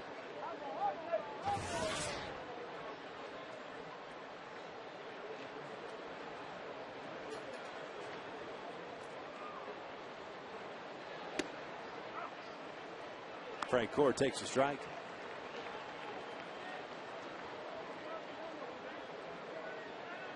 With the Mets this year, Francoeur at 237, 11 home runs at 54 runs batted in.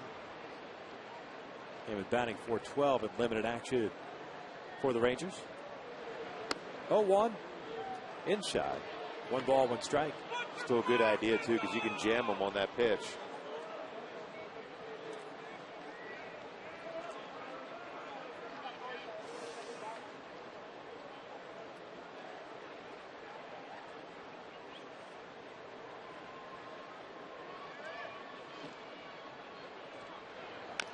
Off the end of the bat, it's 1-2. Well, now you can get the strikeout. Head of the count. span the strike zone, trust the ability of Jeff Mathis to be able to block a pitch in the dirt.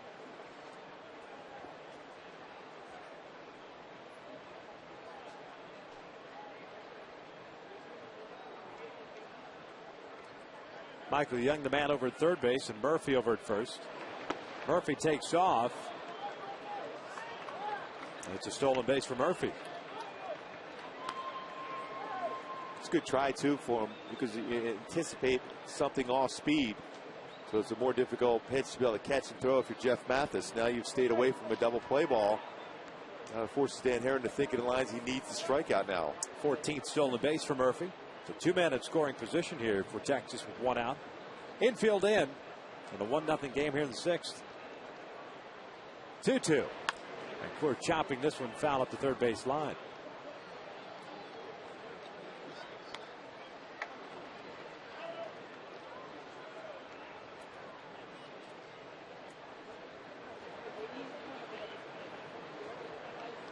Outfield straight away against Frank Coor.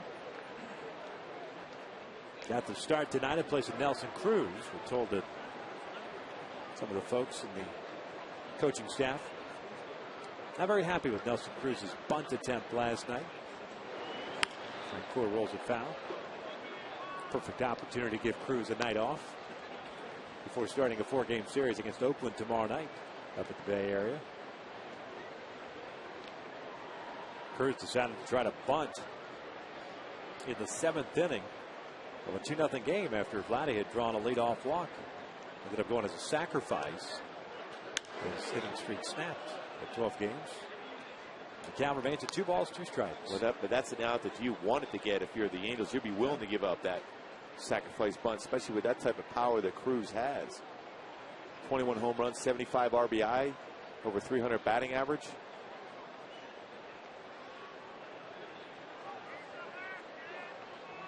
Ron Washington, by his motions there, looked like he wants David Murphy to take a bigger lead off of second base, secondarily.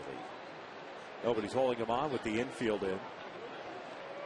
Murphy's got a pretty good lead, but nobody's going to backpick you. It's not Little League where the center fielder could sneak in and you could get him at second base. Borges is pretty quick. Indeed. That first step is great. 2-2. Got him swinging. Down goes Frank Coor. 2 outs.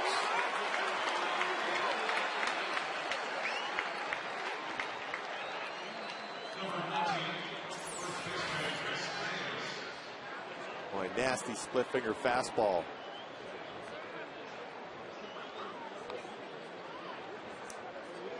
Long swing for Frank Coor, unable to catch up with that pitch. So 2 outs, the infield back, and intentionally walked Chris Davis here with Matt Trainer on deck. This will be the 3rd walk issued by Herron. 2 to Bourbon, and now the 1 to Davis. Davis 1 for 2 in this game with a double and a ground out. Ball 2 is delivered.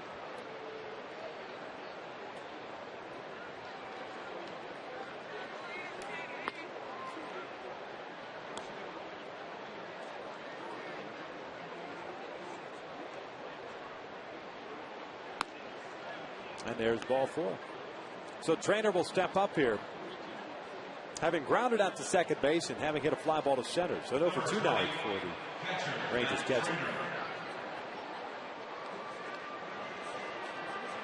2 base hits to start this 6th inning for Texas. Michael Young at third, Murphy at second. Guerrero with a deep fly ball to center. Frank Coor with a strikeout, and now the intentional walk have him loaded for Trainer. The Rangers have been good in this situation throughout the year as a team, with .331 average with the bases loaded. Trainer takes upstairs for ball 1. Boy, if Herron could get through this inning, what a great job he would have done. No damage.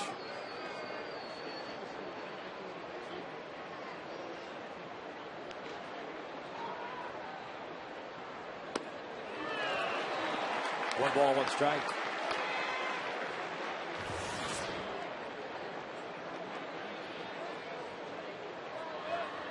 They did that 100 pitch mark for him. Still good velocity on that fastball. That last one was at 92. But his mindset has to be right now, I have to get this out right here. A great chance to pick up a W if I do. Breaking ball is in for a strike, 1-2.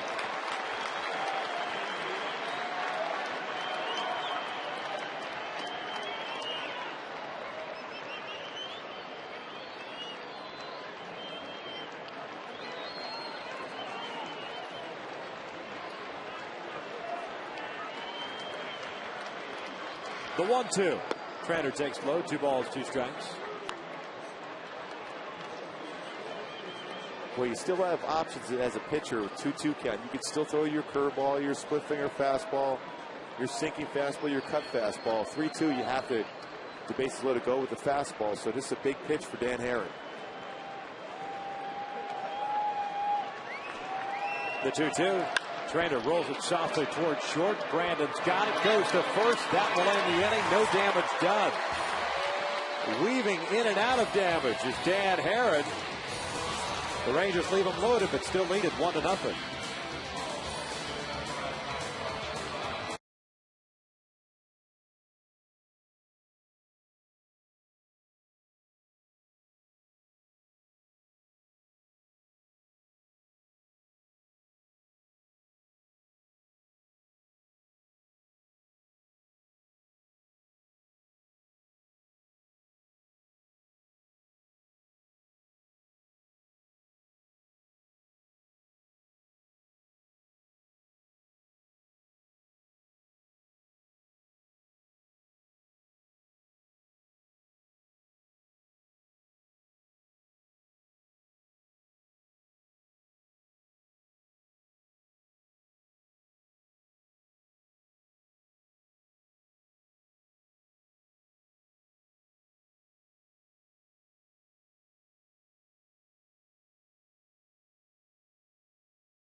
(1-800-PICK-AT&T) for details. And by your Southern California Ford dealers, where you'll find the new Transit Connect. Check it out at scforddealers.com.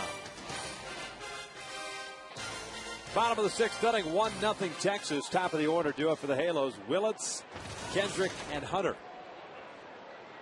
To face A.J. Wilson, he's got 5 strikeouts and 2 walks. Wilson's allowed 2 hits. And really wants that rubber on the pitching mound very clean before he steps on there.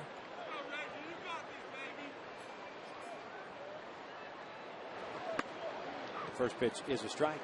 Reggie 0 for 2, twice has been rung up by the home plate umpire, Mike DeMuro. As that breaking pitch is lined to left, but dead in his tracks is David Murphy. And there's the first down of the 6th inning. Well, Dan Herron in the top of the inning had the bases loaded and got Matt Trainer with a 2-2 pitch to ground out. To our One West Bank, one person, one play, brought to you by One West Bank, one person at a time. What a job he did. He fell behind Vlad and got through, and then, of course, rubbing the belly. Who knew Tim Salmon was here and he was rubbing Santa's belly? It's that time of year. Yeah, it is that time of the year.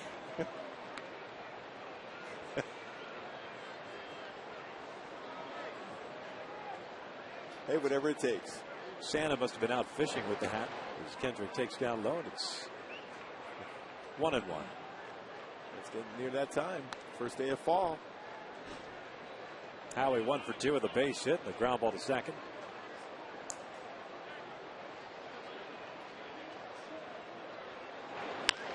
This one rolled up the line, backhanded by Michael Young. Low throw dug out by Davis. And Kendrick is retired for round number 2. 2 ground ball outs to start this 6th inning. And doing so in quick order as Corey Hunter will step up.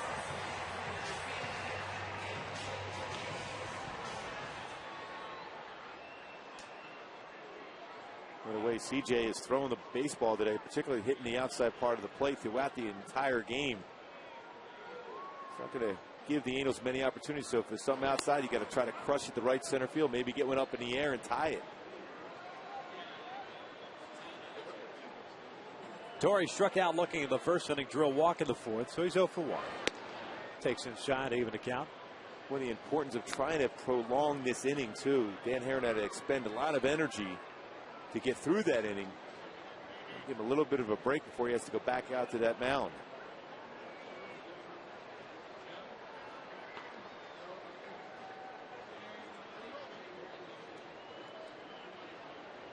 The 1-1. Torrey takes low, 2 balls and a strike.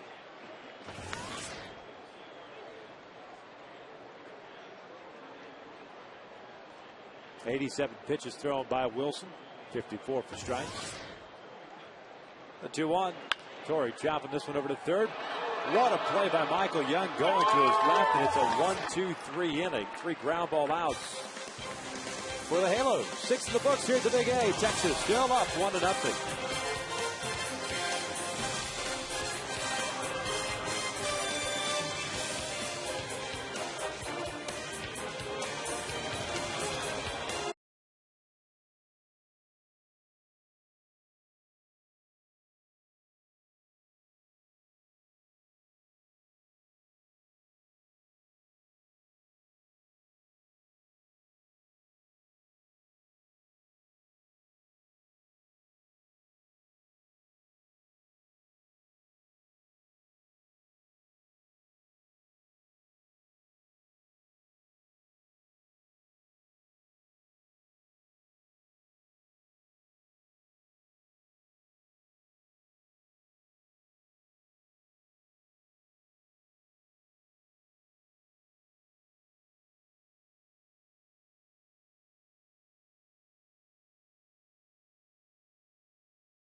The sacrifice fly to third.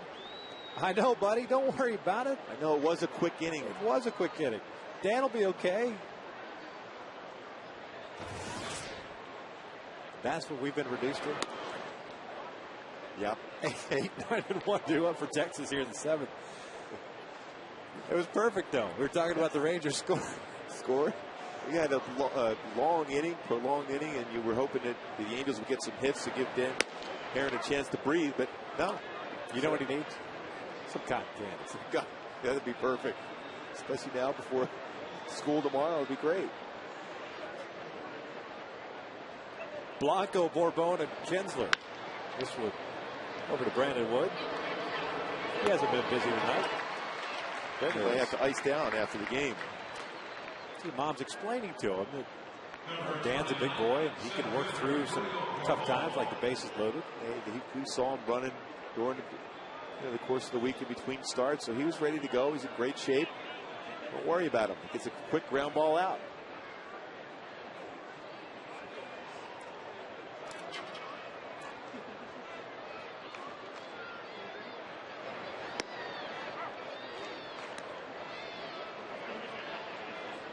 Bourbon twice has walked. So no official at bat for him. He's also scored a run.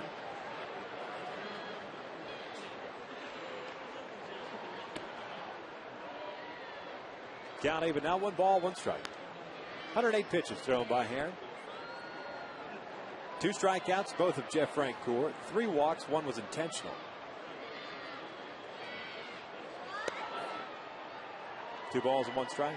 More likely it will be his last inning. He's just cleaning to be in position to get through here and hope the offense can provide him some run support in the bottom of the 7th to be in line for a win. On the ground to second. 2 outs.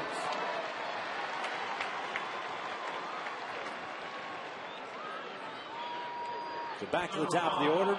Kazabal ready to go just in case.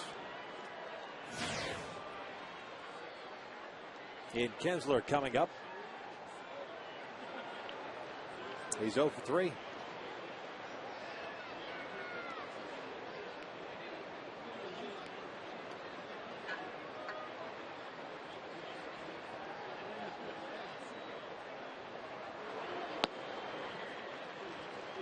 Good split finger pitch there, fooling Kinsler, and it's no balls on his strike.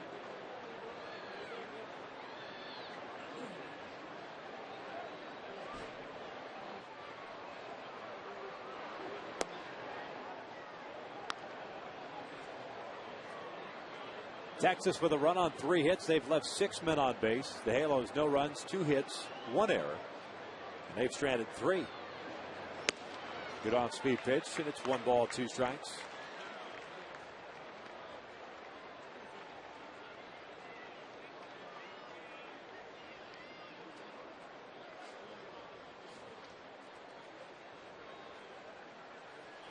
The 1-2. Kinsler back right to Herron. Jogs it over, little flip. Nice 7 innings for Dan Herron. 2 strikeouts, 3 walks, 1 intentional, more than likely done after allowing 3 hits. 7th inning stretch time. Texas still up 1-0.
Remind you to drink responsibly.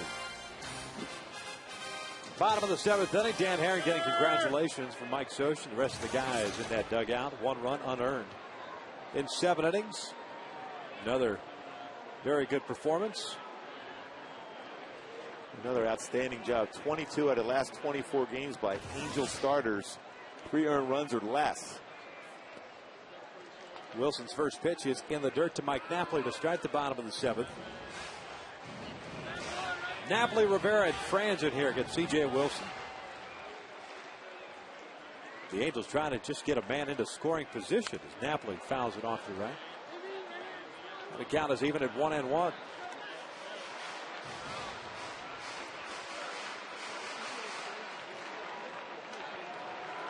Boy, look at that ERA for the starting pitchers over the last 24 games, 2.44. And that's in the American League. What an outstanding job by Dan Herron. 12 ground ball outs today. Didn't have necessarily the punch-out pitch working, only 2. They got a lot of key ground ball outs.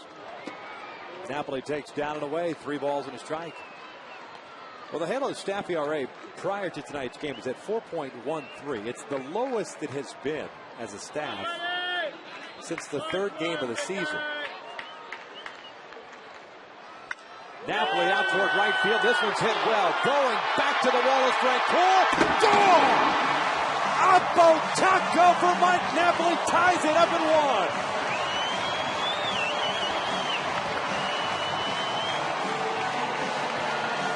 Well, we talked about you keep living on that outside corner. You're going to have that approach to drive it out to right center field. And Napoli's got unbelievable power that way.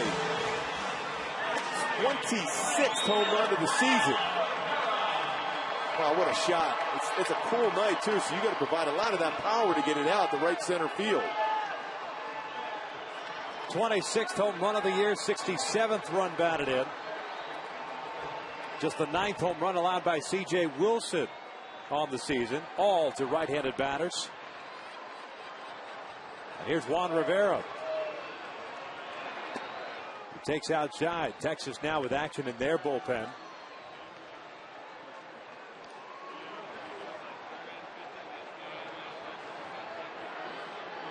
And for the moment takes Dan Haren off the hook as far as an L, a potential L. See what happens the rest of this inning and maybe in line for a W. Now it's time for a Coors Light cold hard blast. He tries to sneak a fastball down and away, 3-1. Mike Napoli says don't even try that. Right center ties it up with a big fly the other way. That was our Coors Light cold hard blast. 1 ball, 2 strikes now on 1.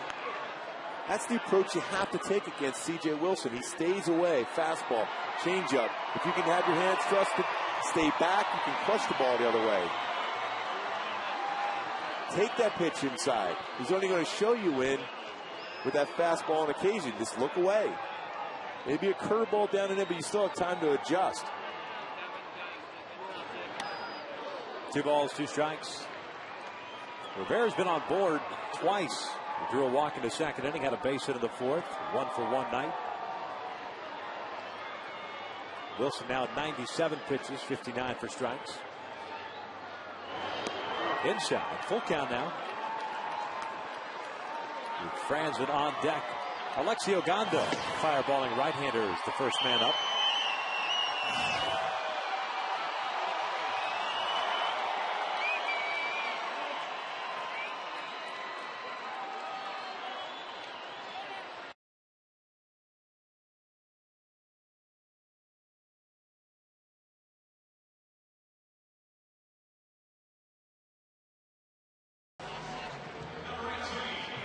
Well, he started to come out. He heard the call. He said, you know what? I'm not going to listen to him.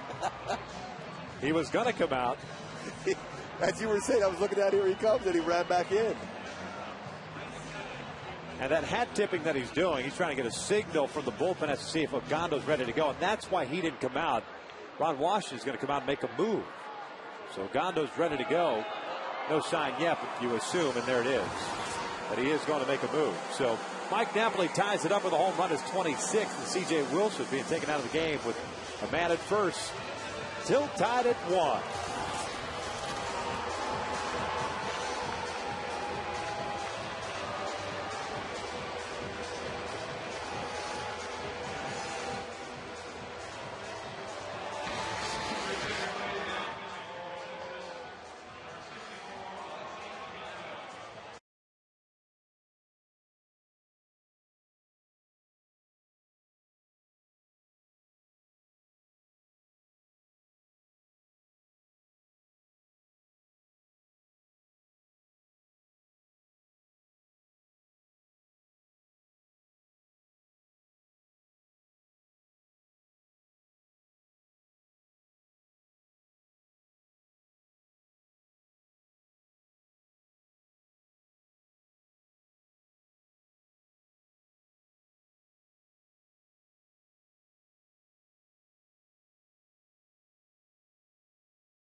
out in full effect here at the Big A. 1 run in to tie things up at 1.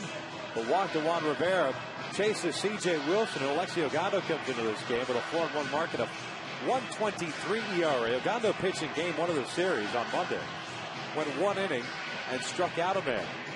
Well, he's got outstanding stuff. I got to ask you, if you're C.J. Wilson, are you chapped right now? You having allowed just 3 hits in 6+ innings. I'm extremely unhappy. I only made really one mistake the entire game.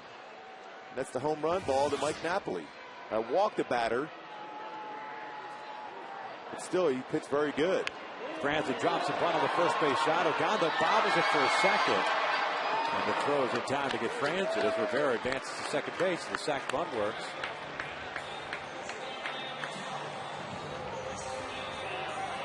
And Jeff Mathis is going to come up with 1 out, a man in scoring position. Tell you what, Diamond didn't look real comfortable fielding a bunt, so you got to remember that. You're sitting on the bench right now.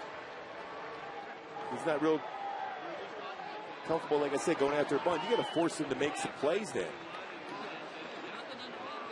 Those little things you see during the course of a game give you a chance to win a game. Mathis tonight 0 for 2 with a fly ball to left and a ground ball to short. First pitch is upstairs for ball 1. Ogando's pitching in his 39th game. Allowed 27 hits and 36 2/3. Opponents hitting just 205 against him. He could rush it up there. That's in the dirt. Nice block by Trainer, keeping that ball in front of him. He gets 2 balls and no strikes. Ogando with 36 punch outs in those 36 2/3. 15 walks.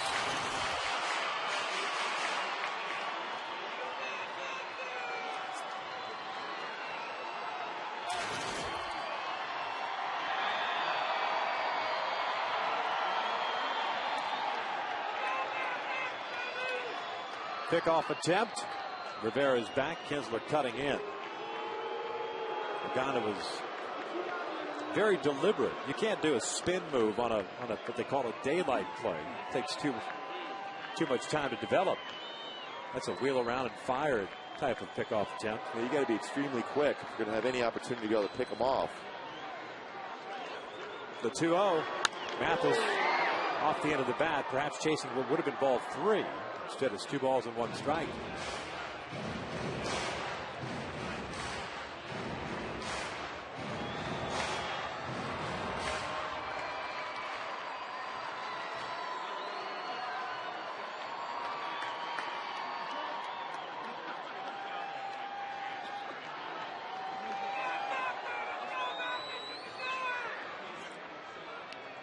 Mathis calls time. Ogando's pitched 6 1/3 scoreless over his last 10 appearances. But that's not his run at second base. That belongs to C.J. Wilson. Juan Rivera. Pickoff attempt again. Ogando just stepping off. Now, clearly, that's the second time we've seen Ogando doesn't appear to be very comfortable with a pickoff attempt at second base. Like I said, you got to make him make plays right now.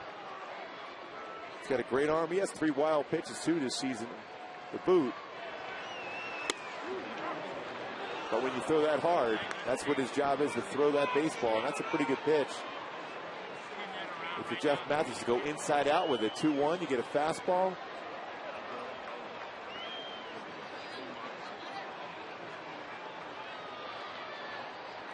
Two balls, 2 strikes. Mathis goes down swinging for the second out of the inning.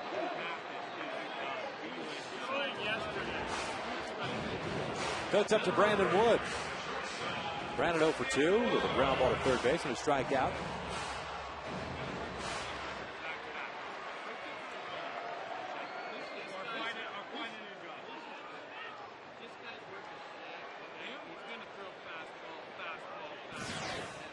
Darren Oliver's up.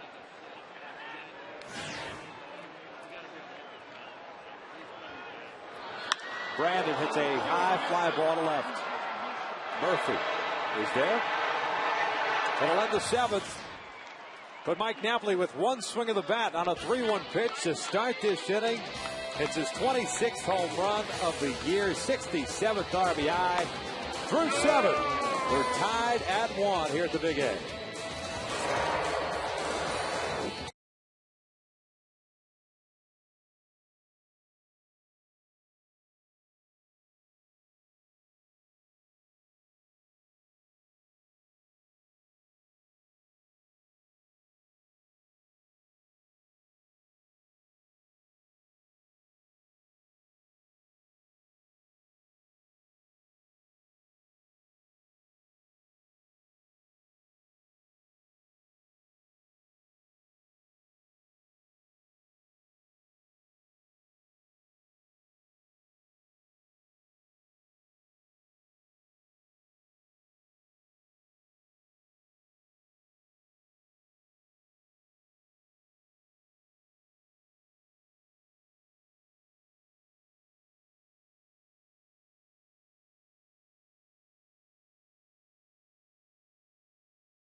The opposite way. I want to remind you to come out to Angel Stadium, home plate gate this Friday, September 24th, between 5 and 7 p.m. To mark the official start of the year-long Angels baseball 50th anniversary celebration.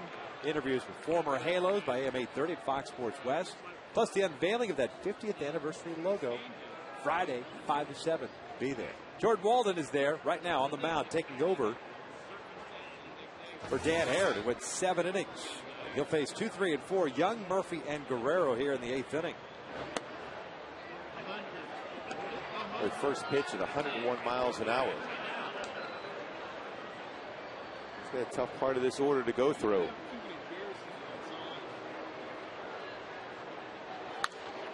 Michael Young fouling off that pitch. The count is even at 1-1. Young picked up his first hit of the series, leading off the 6th inning, but was stranded at third base. So 1 for 2 night. Did have the sac fly in the 3rd inning to put Texas up 1-0. His 86th RBI of the year.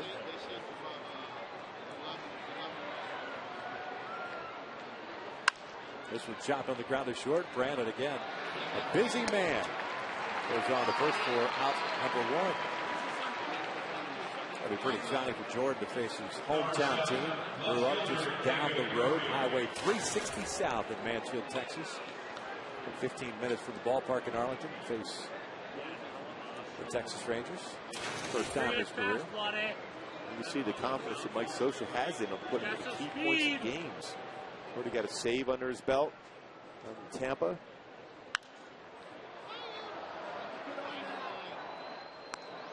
No balls in his strike on Murphy. He's had a 1 for 3 game, including a stolen base. It was Young and Murphy had back-to-back hits to start the 6th inning, but Dan Hare worked out of a jam. It's 1 ball, 1 strike. Pretty smooth for a pitcher that could throw 101 miles an hour. Stands pretty tall, gets over that front leg very well. Murphy pops this one up on the 3rd base side and will land in the seats. Fans are running out of room.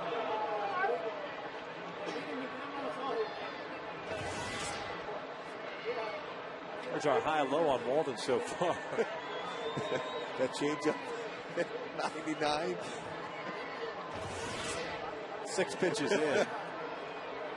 The old get over fastball at 99. And a 1-2. Breaking ball. See, that's the pitch right there. That, along with the development of a changeup, it's going to be a difference maker for Walden. He does have the fastball. We know that with movement. and velocity. But staying with his mechanics and getting on top of that slider just as important as it would be when he's throwing his fastball. Murphy takes outside. And the count goes full.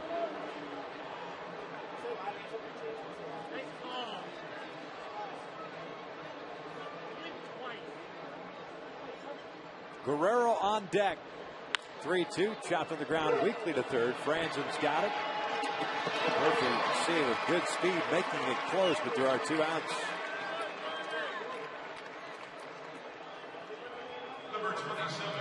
So 2 outs and the base is clear now for Guerrero.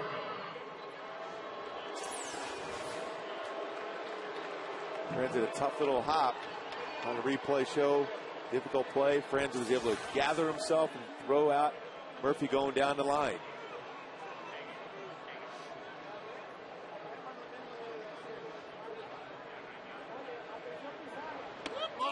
Swing and a miss. First pitch breaking ball. I like that first pitch. That slider first one. Vlad was gearing up for that fastball. He saw that radar gun up there at 100, 101 miles an hour. He was going to try to get the bat head out quickly. Instead got a nasty slider. No balls and a strike. Vladdy 0 for 3. Line out, ground down, the fly ball to center. 1 ball, 1 strike. And for me, I'd stay right out there with that fastball and slider. Vlad's going to be swinging.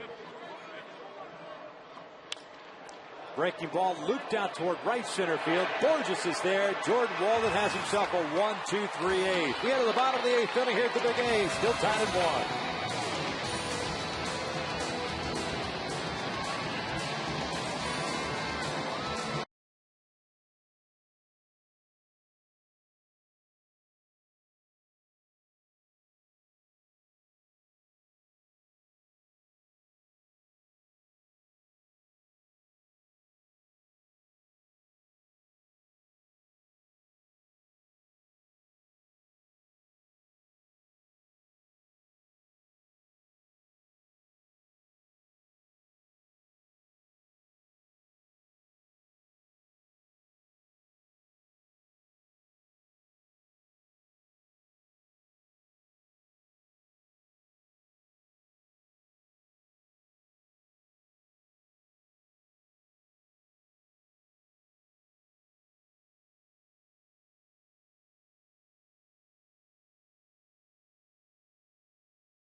Nice. The end of the summer, man.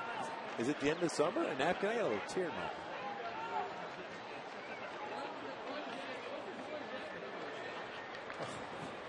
Thanks, buddy.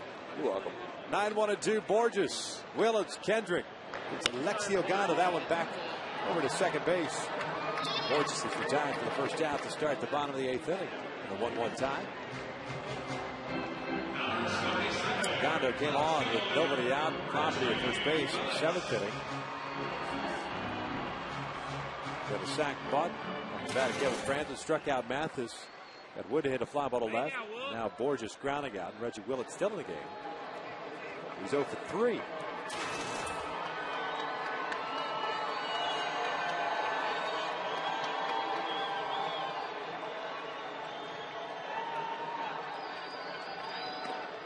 Reggie twice has struck out looking.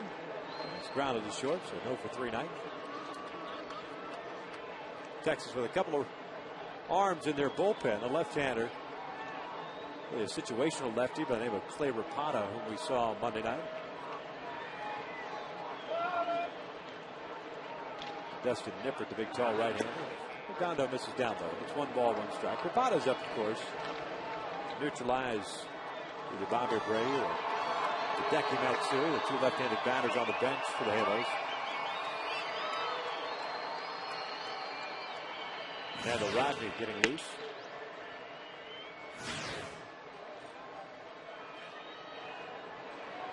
Breaking balls a strike, 1 and 2.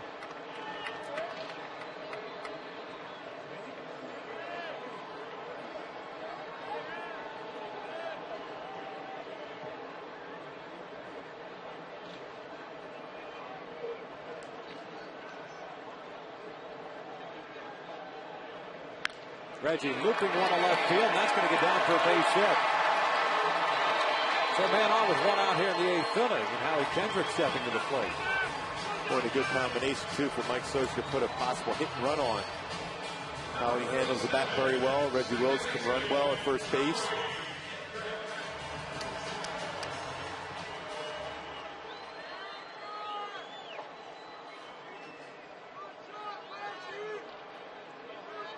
Howie had a base hit back in the 1st inning. He's twice grounded out since, 1 for 3. All 3 at-bats coming against C.J. Wilson. First pitch is down low for ball 1.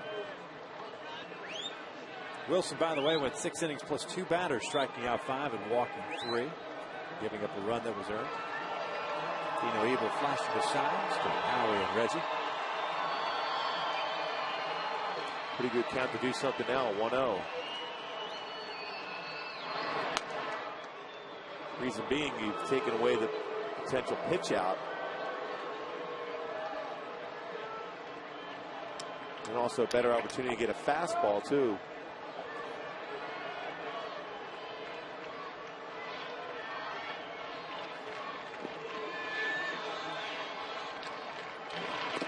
Swing and a miss. 1-0 breaking pitch. Reggie still at first base, and it's 1-1.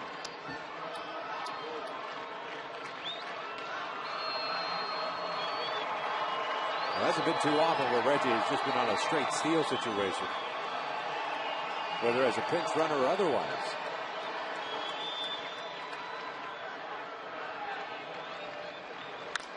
Line to right center field. There's a base hit. Willits will head to third base. Bullpen cuts it off and gets it in quickly. Howie Kendrick at his 2nd hit of the night. And the Halos with runners at 1st and 3rd with 1 out, and Torrey Hunter coming up. Mike Maddox going to come out and pay a visit.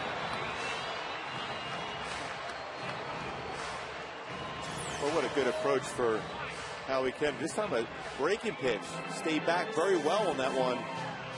And you're not going to hit the nasty breaking pitch, but when a pitcher makes a mistake with that slider out over the plate, if you stay back, you have a good chance of putting a good swing at it, especially when you have that approach that Howie has going the other way.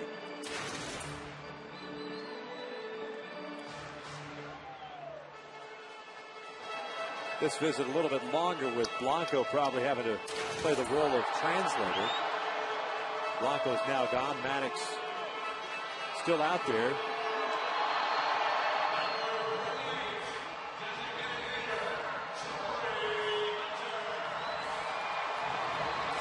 Here's Torrey.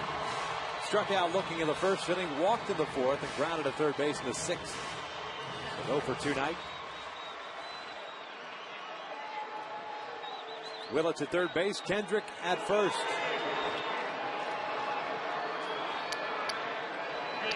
Outfield straight up, more ball, maybe a couple of steps toward the alley in right center. He's the center fielder. The first pitch fastball is down low.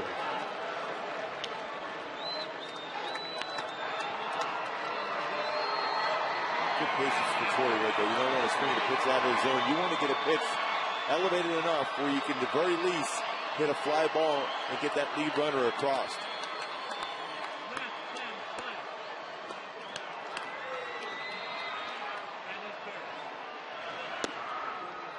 On the inside corner, Torrey glancing back to DeMuro.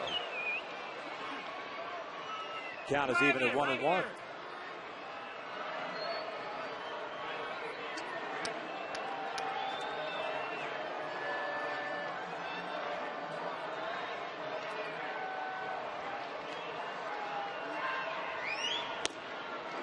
One and two. Right back inside again with that fastball. Logano's trying to do a good job as far as making sure Torrey can't get that bat extended to be able to drive it in the air. Staying inside, trying to jam him if he does swing.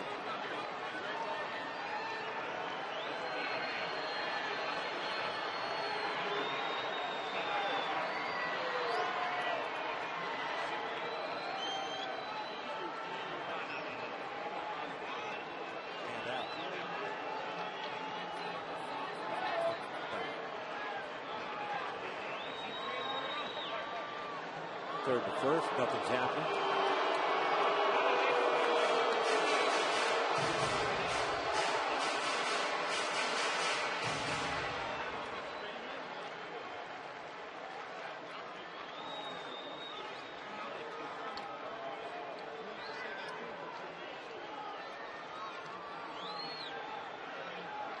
Here's the 1-2. In time, 2 balls, 2 strikes.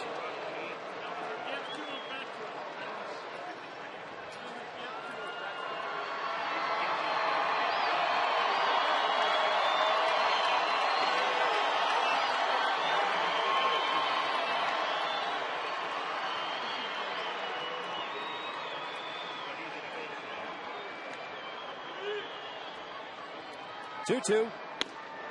Inside, full count. They're doing 4 straight fastballs on the inside part of the plate. And the one thing Oganda does, when he goes up to the pitching rubber, he has the baseball in his glove as he's making contact with the pitching rubber, and then he separates his hands. Right there, he's in contact with the rubber, and then separates his hands. You're not supposed to be able to do that as a pitcher. Third to first, nothing's happening. Generally, that's going to be called a balk. You would think. Now, right here, he's making contact with the rubber, baseball in the glove. He's engaged on the rubber. You should not be able to do that. One would think.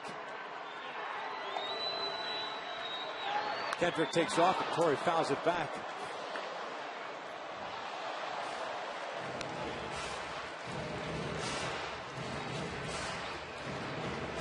Howie has to head back to first.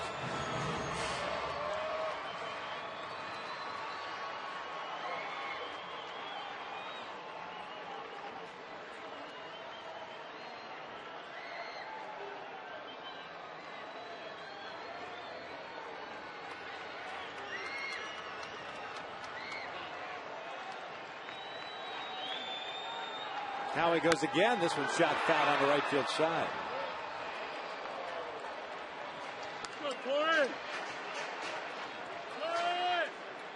Texas with a run in the 3rd inning. Sac fly by Michael Young. The Halos tying things up in the 7th. Mike Napoli, who's on deck with his 26th home run off C.J. Wilson, to knock this game up at 1. Willits with a 1-out base hit here in the 8th. Kendrick followed with a base hit of his own. That's why Reggie's at 3rd. Now he takes off again. The 3-2 grounded towards short. They backhand. They got the out there. Relay to first is in time. And Torrey Hunter did not run. Torrey didn't run hard up the first base line, assuming that they had the double play. And we are through 8. Still tied at 1.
and the run scores, and the Halos are up.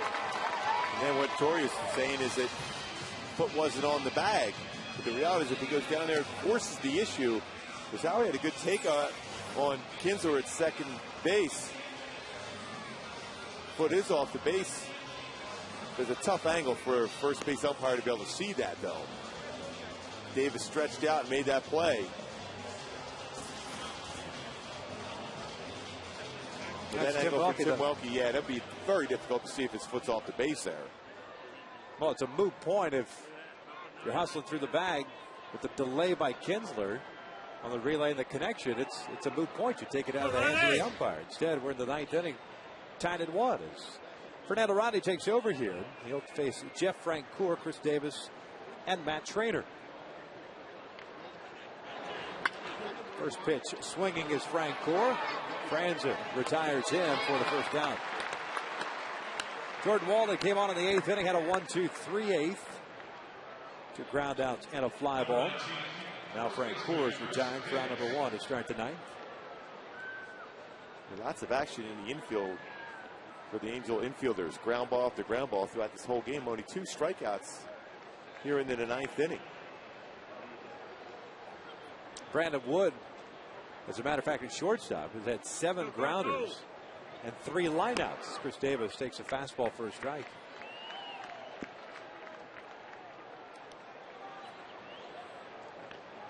No decision for both starters. Dan Herron for the Halos, going 7 innings, 1 run unearned. Chris Davis takes a fastball inside. It's 1 ball, 1 strike. C.J. Wilson, 6 innings, 1 run. It was earned on 3 hits. Davis with a double, a ground out, and an intentional walk. So 1 for 2 night.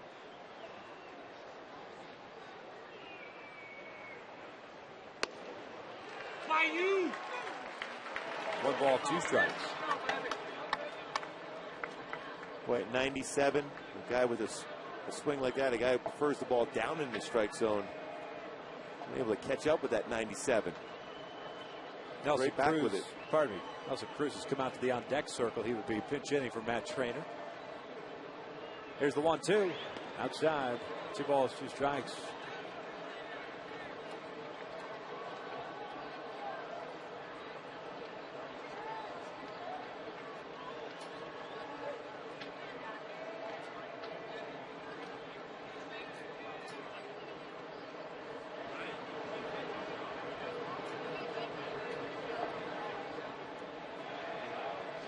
Two. Downstairs, full count. Rodney goes from 0-2 to 3-2. With Nelson Cruz coming up to pitch hit.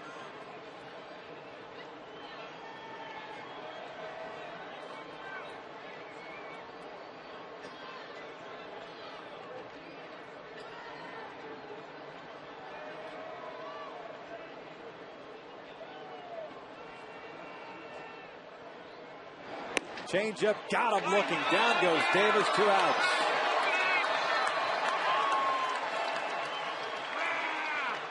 Boy, threw a changeup after all those fastballs. Gets the inside corner at 85. It's a 96, 97.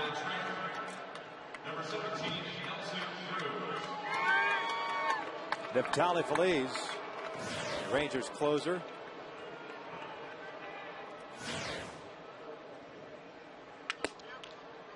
Nelson Cruz steps to the plate.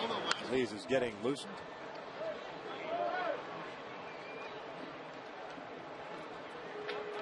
Cruz hitting .313 on the year. 21 home runs, 75 runs batted in. Had his hit streak snapped last night at 12 games. After going 0 for 3, but did have a sacrifice bunt.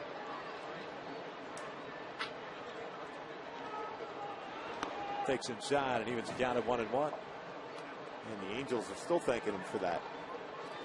Take that out late in the game.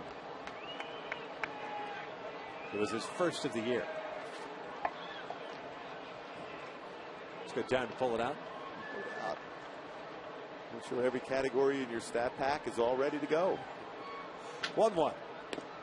On the outside corner, 1-2. Good on speed pitch.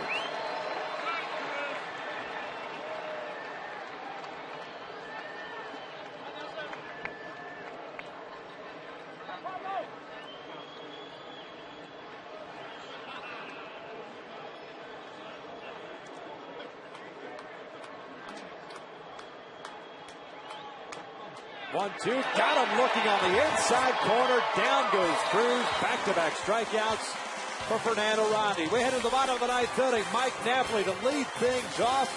He tied things up in the seventh. Can he do it again? Napoli, Rivera, Franzen. When we return.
Strikeouts of Davis and Cruz. And here at the bottom of the ninth inning, Napoli, Rivera, and Franzen. With a new catcher behind the plate, Benji Molina comes in because Cruz pinch hit for Matt Trainer. He's catching a new pitcher, by the way. It's right-hander Dustin Nippert coming on in place of Alexi Oganda, who went 2 scoreless. And Nippert with 35 games now on the season 4-4 mark. For his win-loss ERA 4.56. Guy that throws a fastball 92 to 96 and throws the fastball a lot. Majority of his pitches is curveball, changeup. He has given up 6 home runs and 51 in the third innings pitched.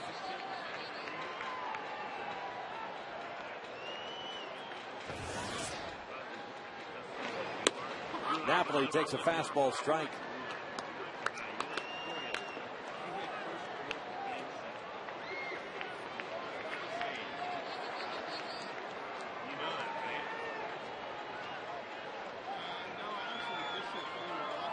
Oh, 1 pitch.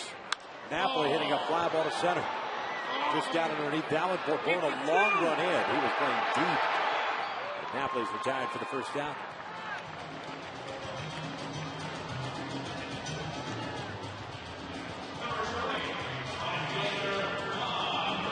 So 1 out. Nobody on for Juan Rivera. 1 for 1 for game. He had a base hit back in the 4th, and he's also walked twice.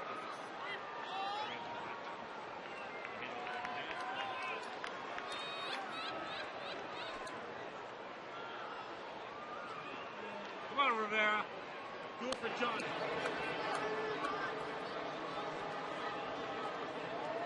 Rivera takes that slow breaking pitch upstairs. It's 1 ball, no strikes. Oganda went 2 innings, struck out a man, and allowed 2 hits. This is Juan's numbers throughout his career against Texas. 2 balls and no strikes. 16 career home runs against him now, and a great fastball count. Every time you look something middle in and this, try to crush it out of here, win this game.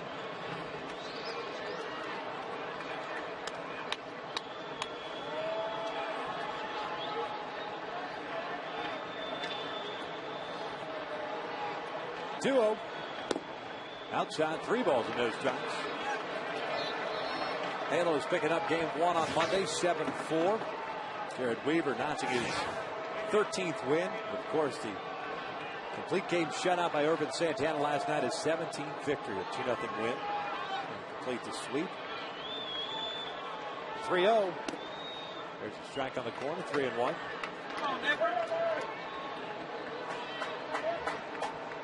much going to get that same exact pitch.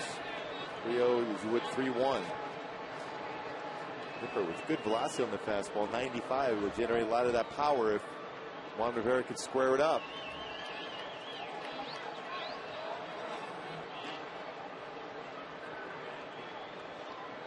At 3-1. Fouled back. That one through the hands of Jose Mota.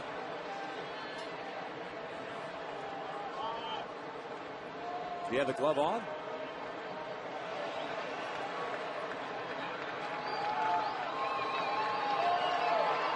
That ball got up there in a hurry. Yours was more like a changeup. No, it was like 1,000 miles an hour. It almost broke my hand. Another 3-2. Rivera fouls this one back.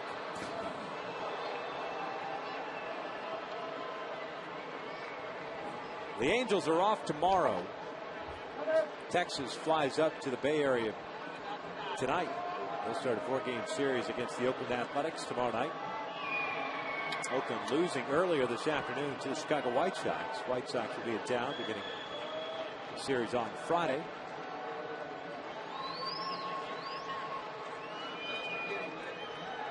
The payoff again. Rivera fouls that one straight back. Boy, good pitch to crush. Mistake by Nipper. Juan knows it too. He had to pitch the drive.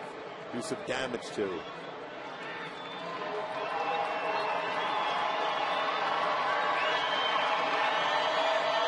Nipper won an inning and 2/3 in Monday's game. Gave up 2 runs on 2 hits. Struck out 3.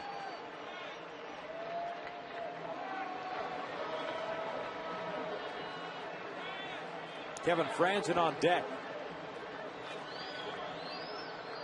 Rivera fouls this one off to the right and will land in the seats behind the dugout. Well, he keeps challenging with that fastball right in the middle part of the plate. The more pitches you see as a batter, the more apt you're going to time them very well.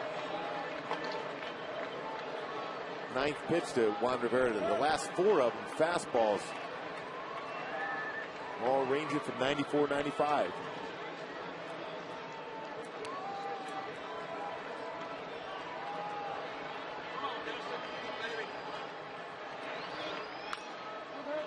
Foul back just below us for that off-speed pitch.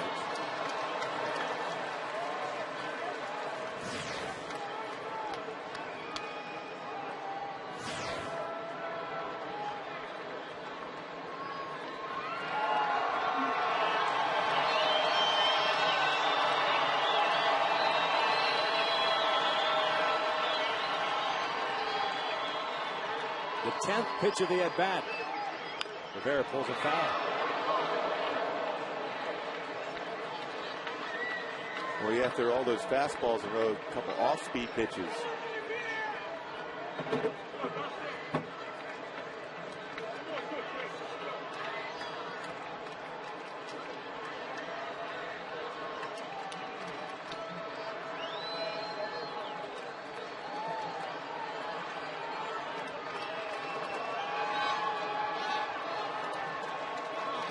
Going with the fastball. Rivera shoots one up the alley in left center field, a base hit. Blanco was shading Rivera to pull. Murphy cuts it off, and it's a base hit with 1 out here. And here comes Kevin Franzen. A real good at bat. Mislocation on that fastball. Juan crushes that by the shortstop Blanco for a base hit. Almost got through to the alley for an extra base hit. 11 pitches in that at-bat.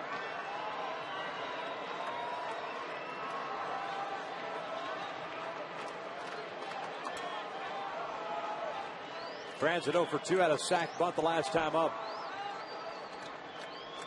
Good throw over. Juan is back.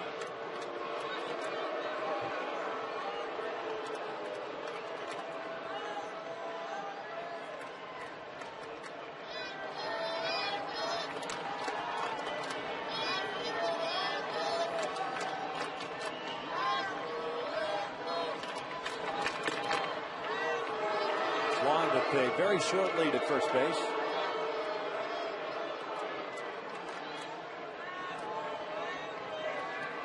Outfield swung the opposite way against Franzen, who's at the plate. Or going toward the alley at right center. Francoeur a couple of steps toward the foul line in right. Michael Young guarding the line at third base. Cheating in. Breaking ball, first pitch is in there for a strike. Kevin doesn't like the call. It's 0-1.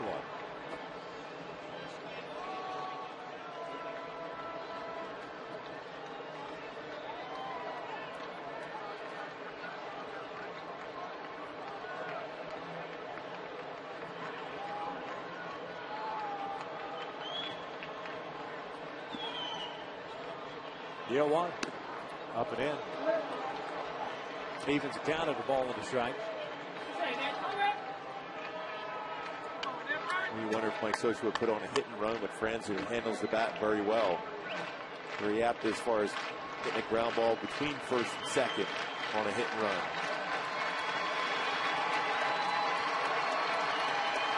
Good in front of first. Rivera diving back in. Franzen with 11 doubles. Those are all of his extra base hits. No home runs, no triples. 14 runs batted in.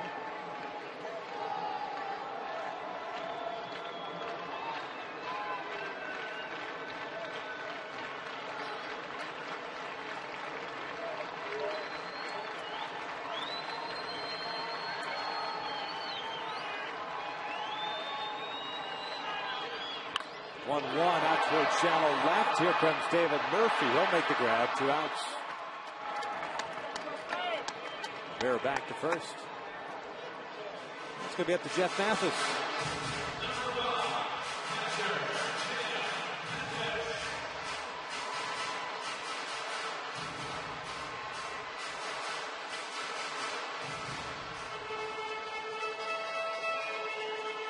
Kevin Jepson will be coming on in the 10th if we get that far.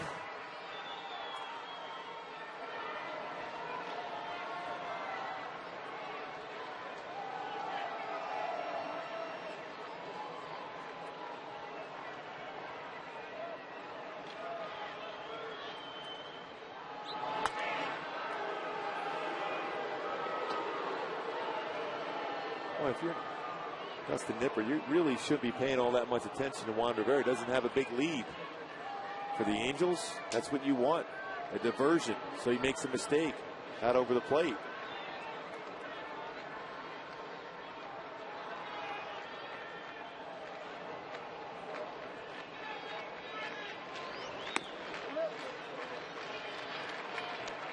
Nipper wants to do baseball as a get it over curveball missed upstairs. 1 ball, no strikes here on Mathis. He's 0 for 3. A fly ball to left. A ground ball to short. A strikeout.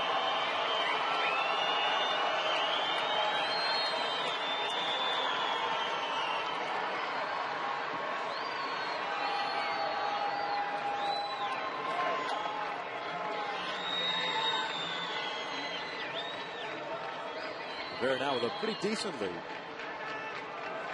Mathis hits a high fly ball to left. Play over for Murphy. We're heading into extra innings here at the Big A. The score tied at 1 apiece. Rangers 8-9-1 to face Kevin Jepson in the 10th.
1-1 tie here in the 10th inning. Kevin Jepson takes over on the mound for Fernando Rodney. Fernando went a perfect 1, striking out 2.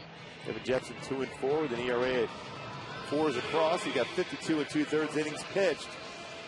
He has that ability to get the strikeout. Could throw that fastball 95 to 97. Cut fastball. Also a swing and miss curveball. 5 of the last 13 Angels games have gone into extra innings.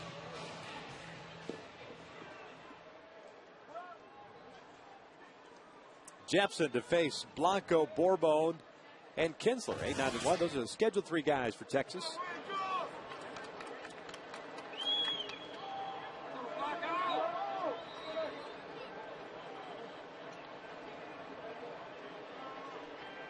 Blanco, a switch hitter, 0 for 3 in this one with a fly ball to center and a couple of ground outs to short. Jepson delivers a strike. Jordan Walden, 1 scoreless. Fernando Rodney, 1 scoreless after Dan Herron went 7 tonight. Striking out 2, walking 3. One of those walks intentional. No balls, 2 strikes here on Blanco. The Angels about hit the Rangers 6-3. Both teams having stranded 6 base runners.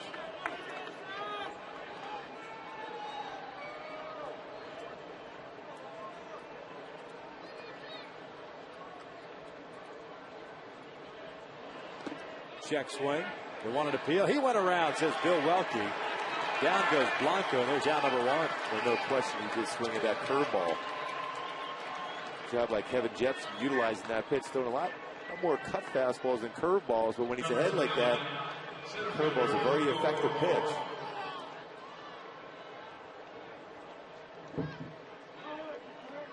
There's Bourbon, the center fielder, twice has walked. He's grounded out, so he's 0 for 1. Got to keep your eye on a possible bunt here. Likes to drag that bunt down the first baseline. Jepson delivers a strike. Franzen's in on the grass at third. Napoli's cheating in. It's Kendrick, the guy that you really want kind of taking in a couple of extra steps at second base. Cut off the angle. Bourbon and his speed.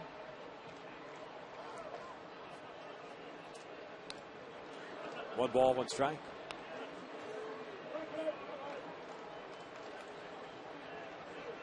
Got some good crowds here throughout the 3-game series. 6 more home games after this one. 3 against the White Sox, 3 against the Oakland Athletics. Chopper. Mathis will field it, have to get rid of it quickly, and the throw is in time. Bourbon is retired for the second out. Boy, what a play by Mathis and by Napoli at first base. As he's running down the line, Bourbon, he's screening that throw to Mike Napoli at first, but quick first step by Matheson, able to make that play. Boy, great job all the way around. That's not an easy play, especially after you're already caught 9 innings of a game, now into your 10th inning. This now the only game that is ongoing in Major League Baseball. The Padres have just beaten the Dodgers 3-1. The Padres back in first place. The Giants losing to the Cubs earlier tonight. Kinsler takes upstairs for ball 1. Colorado's starting to lose some games. Lost 3 in a row. Diamondbacks beat the Rockies 8-4. Beat Ubaldo Jimenez, who was going for his 20th win tonight. The Rays picked up the win against the Yankees. Kinsler takes inside. It's 2 balls and no strikes. That was a rain-delayed affair. Yankees have just finished not too long ago. They never have long games anyhow in New York. Yeah, they're usually crisp. 7-2 Rays winning that one. 2-0 pitch. Kinsler fouls it back. 2 balls and a strike. Texas second baseman 0 for 4. Moving up to the leadoff spot tonight with Elvis Andrus getting the night off. He's still available and on the bench. Cruz is done after striking out looking to end the 9th.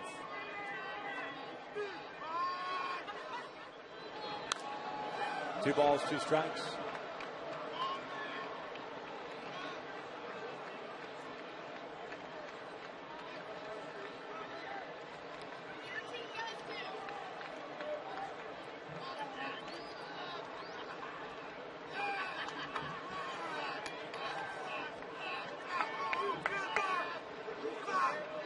the bottom of the 10th inning. 8-9-1. Wood, Borges, Willits. Scheduled 3. As Kinsler takes the breaking ball. Apparently just below the knees for a full count.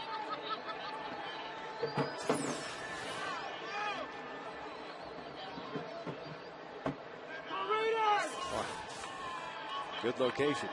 Perfect spot. Michael Young on deck. Here's the 3-2. Kinsler goes down, swinging a 1-2-3 inning for Kevin Jepson. Couple of strikeouts for Jepper. We head to the bottom of the 10th. Tied at 1.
Day, all fans in attendance will automatically be entered to win great prizes from PoolTableExperts.com, barbecues galore, Disney family movies, Who Wants to Be a Millionaire, JetBlue, Honda Center, Pelican Hill, and much, much more. Purchase your tickets at angelsbaseball.com. It's a pretty cool looking pool table. It's barbecue also. Darren Oliver takes over on the mound for Texas. Pitching now to his 62nd game. The former Halo 1-2 at a 2.44 ERA. Facing Brandon Wood. Leading things off here. 8-9-1. Brandon swings the first pitch. Lofts a lazy fly ball to right. Jeff Frank Coors there. Just like that, there's out number 1. Brandon 0 for 4 on the night. Here comes Peter Borges. Darren Oliver, a guy that throws a lot of strikes. Not overpowering, but he hits the spots very well. 88-91 on that fastball. He's got a good curveball and a slider.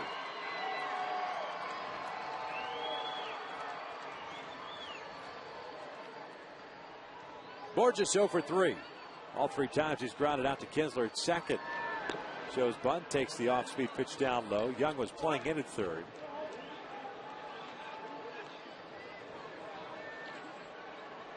And it's 1 ball, no strikes. A lot of the fans that were in attendance tonight have dispersed after that 9th inning. He dropped the ball on the first base shot. Oliver will field it, shovel over to first, and just get Borges by a step.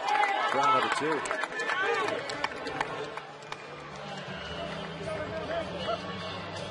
So with 2 outs and nobody on, here comes Reggie Willits. One of the better Darren Oliver fields his position well. Also get off the mound very well. A lot of times you see a left-hander would fall towards third base. The good idea for Borges to push it to the first base side, but Oliver makes the play and flips it over and gets him out. And having to go with the bare hand too, being a left-hander. The minute you go to the glove and have to transfer, you with a guy like Borges, you're not going to get him out at first base. So alertly doing a nice job opting to go with that bare hand. His only chance. Reggie takes a strike on the corner. 1 for 4 at a base hit in the 8th. Michael Kahn is up and loosening.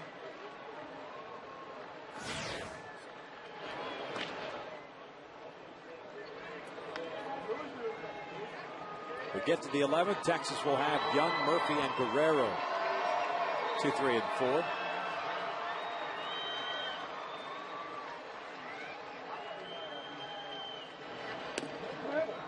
Reggie takes that breaking pitch on the outside corner, 1 and 2.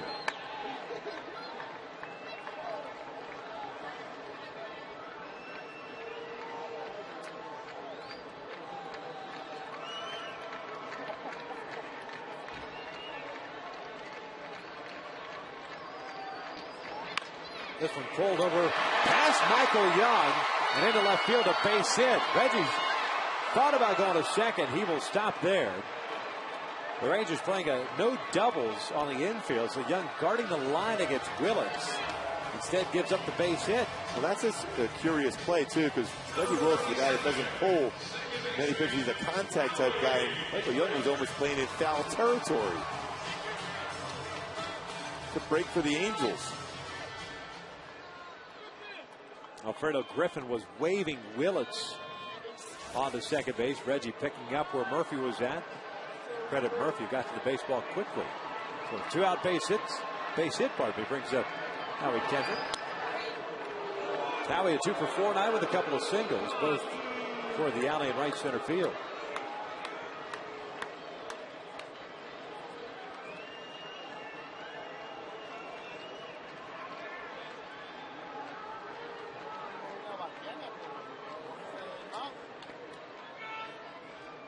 Howie takes a fastball for a strike.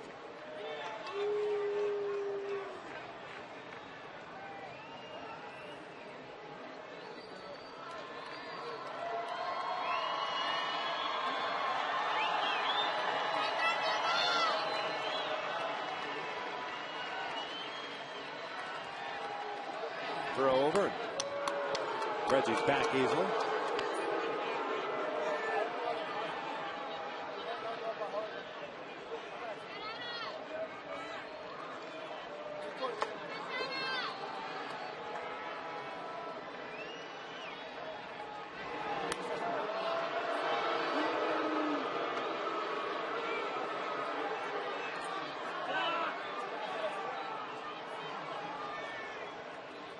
So I think you got to take a shot at this. Sending Reggie moving, even though Darren Oliver's got a pretty good move to first. Guess right on first movement, hit and run. Foul back, no balls, 2 strikes.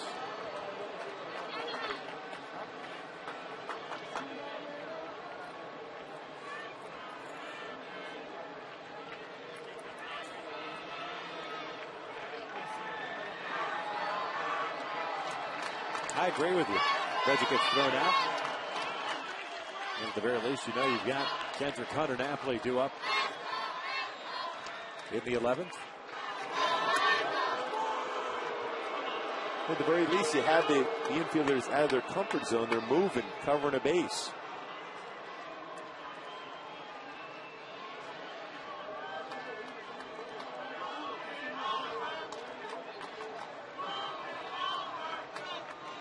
Now he takes inside, 1 ball, 2 strikes.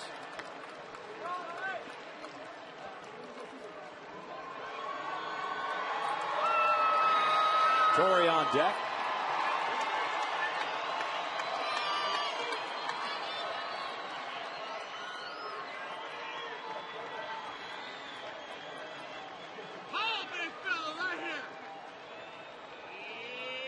And a 1-2.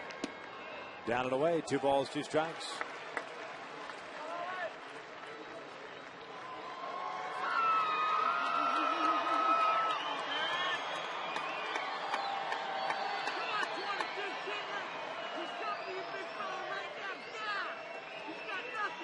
Corbone extremely deep in right center field. He's the center fielder. Frank Gore deep in right. Throw to first, and Reggie's back. Boy, if Oliver throws like a slow curveball to Howie Kendrick here and he hits one down the left field line, this could be interesting because Murphy's playing way off the line in left field. Michael Young again up that third base line. Big hole on the left side. The 2-2. Kendrick back up the middle. Kinsler near the bag has got it, forces out Willits. That will end the 10th inning. We head to the 11th here at the Big A. Still tied at 1.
a sacrifice fly. That brought home Julio Bourbon, and it made it 1-0 Texas against Dan Herron. And it stayed that way until the 7th inning. Mike Napoli leading off against C.J. Wilson on a 3-1 pitch. Picks up his 26th home run of the year. And that knot of the game up had a run apiece. The Halos had an opportunity in the 8th inning with runners at first and third, 1 out, but Torrey Hunter hit into the inning-ending double play. Both starters right now. Very good. Only allowed 3 hits apiece. Dan Herron in 7 innings, 3 hits. C.J. Wilson, 3 hits in 6 innings, 6+ innings. Well, here in the 11th, Texas with young Murphy Guerrero due up against Michael Kahn. On the heels of Walden, Rodney, and Jepson.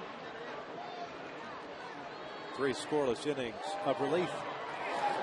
Young takes a breaking ball inside for ball 1.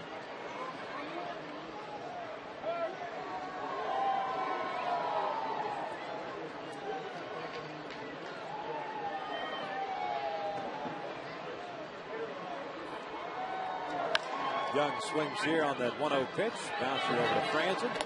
1 out. Kahn last pitched on Sunday against the Rays. 1 inning. Gave up a run.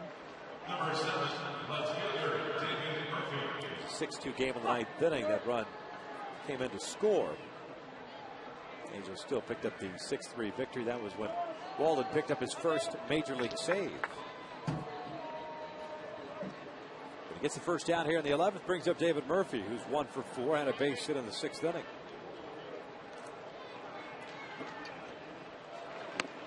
Fastball is in there for a strike.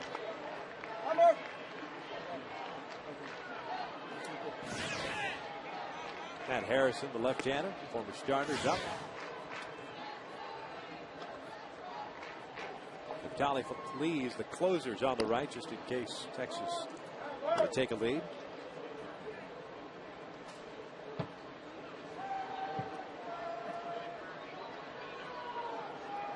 The Angels at the bottom of the inning have Hunter, Napoli, and Rivera due up. Strike 1 and 2.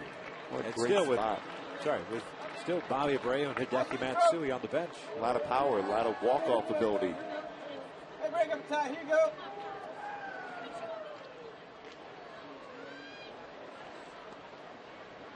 The 1-2 from Kahn. Murphy pulls it, and Napoli knocks it down, flips it over to Kahn. They retire Murphy for round number 2. That's why, as a pitcher, you always go cover first base. Anything hit to that right side. What a play by Napoli, knocking that down and then flipping over to Kahn as he's covering the base. His eye on it, hit the glove, made a good flip towards the out. Did not panic. Got the ball into the glove and then fed it over to Kahn. And that can happen a lot, especially with a guy with a ton of experience at first base. Mike Napoli has been doing a solid job there.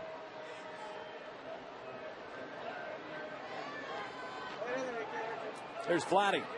He's 0 for 4 with a couple of fly ball outs to center. He's also lined out and grounded out. Swinging a miss on that slider. It's no balls and a strike. Howie playing Vladdy pretty much straight up the middle. Well, still on the second base side of the bag, but quasi overshift. Napoli off the line at first. The 0-1.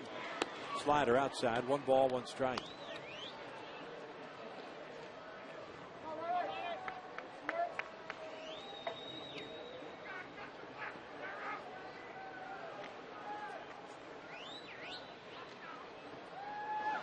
Breaking ball up the middle. Kendrick to his right's got it. Fires on the first. That's a 1-2-3 inning. 16 Rangers retired in a row since a 6th inning intentional walk. Hunter, Napoli, Rivera coming up in the bottom of the 11th.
95 range, curveball, slider, changeup. The guy that at times, though, struggles with the strike zone. He could get that fastball elevated, which could be trouble for him.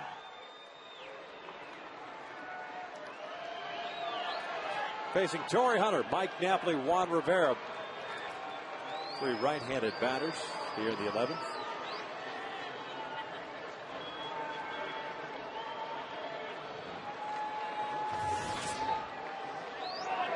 Torrey swings the first pitch and bounces it over to Chris Davis. 1 out.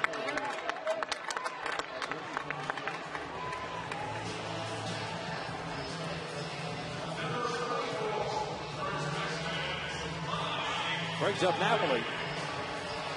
1 for 4 game. The 1 tying things up in the 7th. Why not? Tie it and then win it.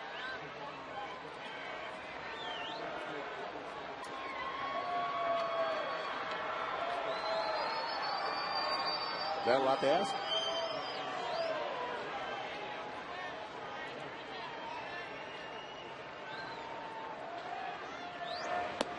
Lays off that first pitch, and it's 1 ball, no strikes.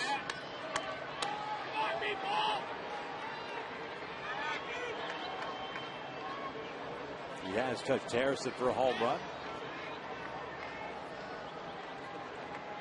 He's got 26 on the year. Pulled the string there, and it's 1 ball, 1 strike.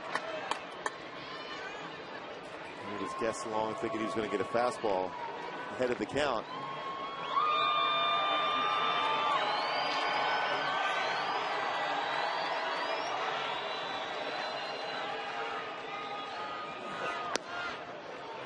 Going back to the off-speed stuff. 2 balls and 1 strike.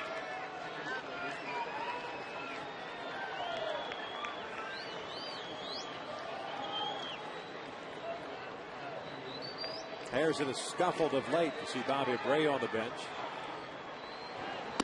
3 balls and a strike. He's allowed 700 runs over his last 7 innings. He's in a great hitter's count right now, just like the last time. He was in a 3-1 count, got a fastball in the outer half and hit it out the right center field.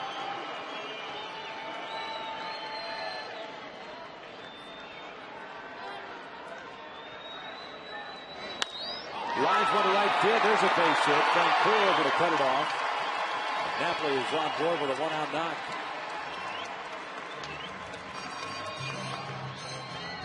So Juan Rivera will step to the plate.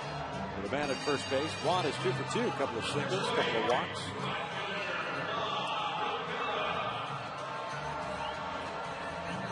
Mentioned Harrison having been a starter for Texas. Actually started the season in the rotation for the Rangers. Went 6 starts with 1-1 with a 5.29 ERA. Ended up going on the disabled list back in early May. Bicep tendonitis.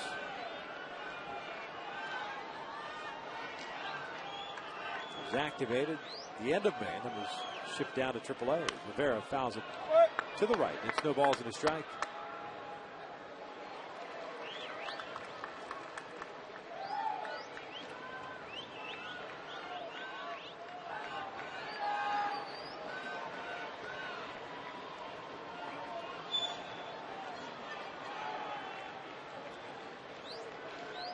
Outfield very deep for Texas. And no doubles to have a limit. Huge alley at left center field. Throw to first. Napoli is back. For Bones over toward right center field. You see Murphy in front of the bullpens in left. And in this at bat, Blanco, the shortstop, is playing straight up at short. He's not playing toward the hole. Closer to third base. But still Michael Young guarding that line.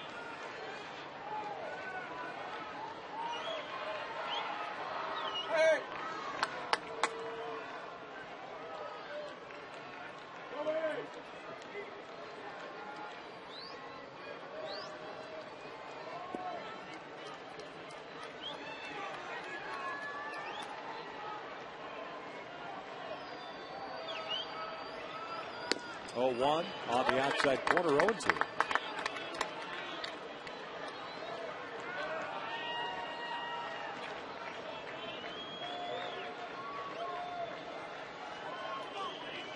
The Halos have Matt Palmer loosening in their pen just in case.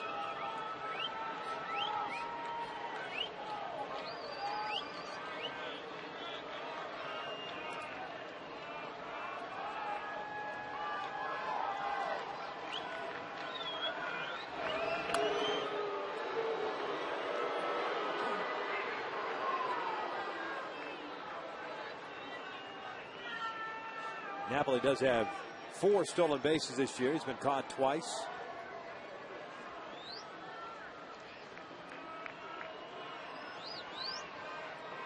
A pretty decent lead for him at first.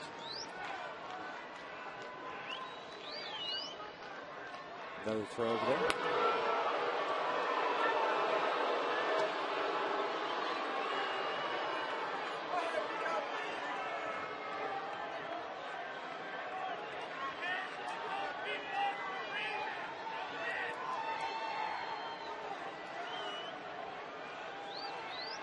Harrison has a tendency to overthrow his breaking pitch, so it could be one in the dirt here.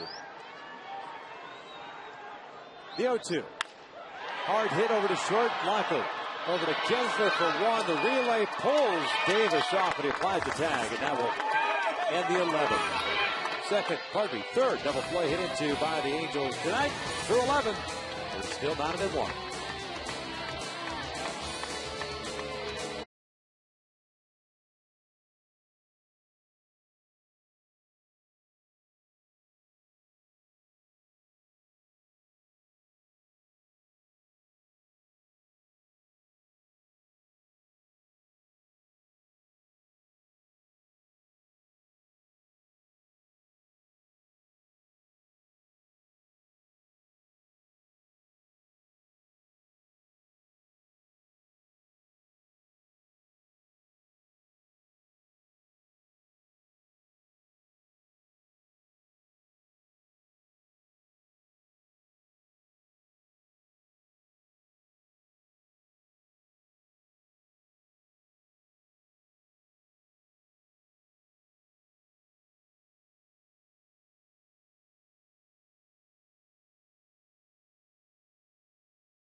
ERA.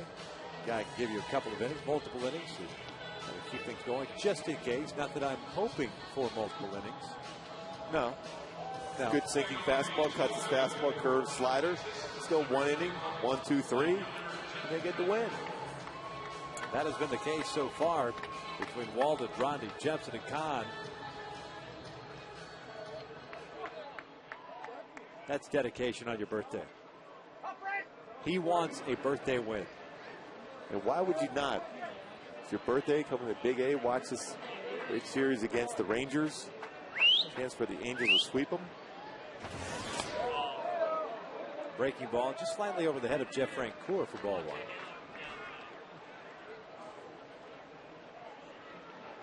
1. Francoeur getting the start at right field, 0 for 4. A couple of ground outs, a couple of strikeouts.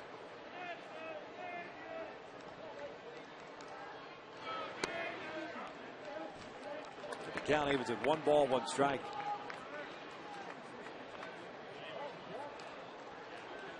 Palmer pitched that game Sunday, going 2 2/3 after Scott Kazmir went 5. 2 balls and a strike. Palmer gave up a run on 2 hits and was 2 2/3, walked 1, struck out 1.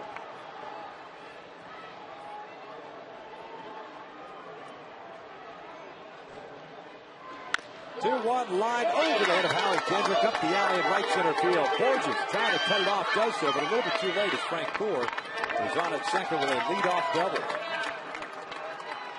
First base runner that the Angels have allowed since the intentional walk to Chris Davis in the 6th inning. Well, a breaking pitch or a cut fastball out over the plate. Francoeur did a nice job of keeping his hands back and driving at the right center field. Meeting out with Mathis and Palmer. Chris Davis is the batter. The first baseman has doubled, grounded to short, intentionally walked, and struck out looking in the ninth. We think it's a bunt situation, but Chris Davis probably hasn't been asked to bunt a whole lot, or at least sacrifice bunt.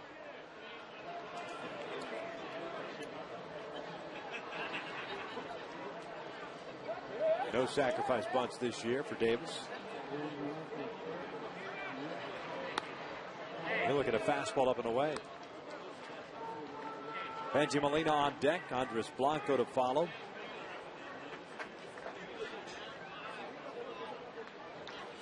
One run, 4 hits, 6 left on for Texas. 1 run, 8 hits, 1 error, and 7 left on for the Halos. 1-0. Got it in. 2 balls and no strikes. You can't keep falling behind in these situations. That's what made all the other guys tonight so good and so effective against Texas, getting ahead of the count. And then make them swing at your pitch out of the strike zone.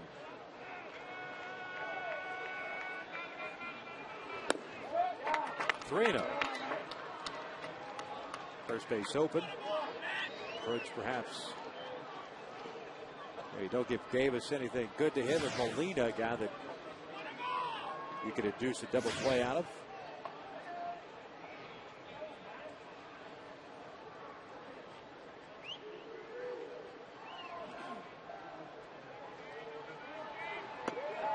And there's a 4-pitch walk. 2 on, nobody out. Benji Molina strolling to the plate. Number 11, catcher Benji Molina. Benji's definitely a guy that they might put the bunt on for, because, like you mentioned, the fact that he does hit in a lot of double plays.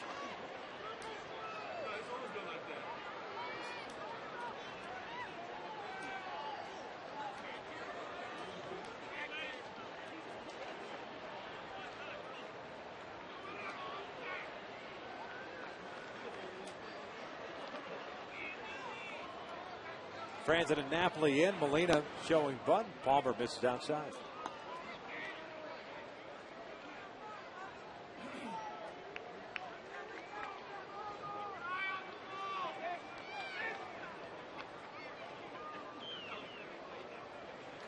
Jeff, show Benji how you get out of the box, baby.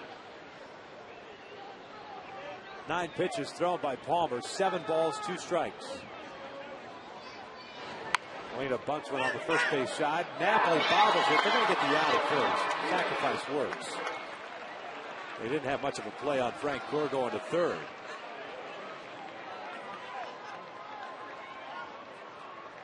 The sacrifice works. 1 out.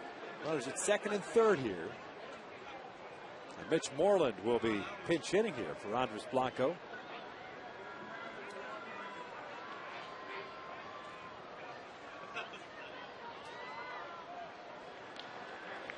.244 on the year, 5 home runs, 18 runs batted in for Moreland.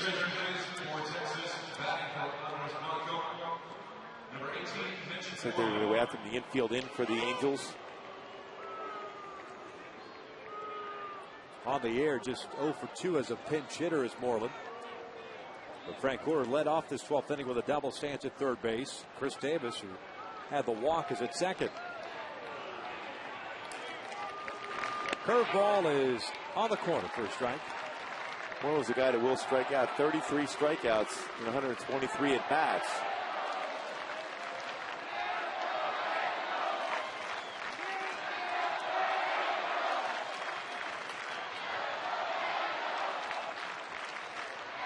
The 0-1.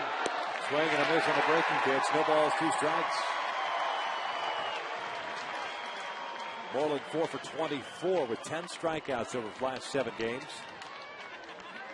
One of the reasons why Chris Davis perhaps might be getting more starts over the next week and a half.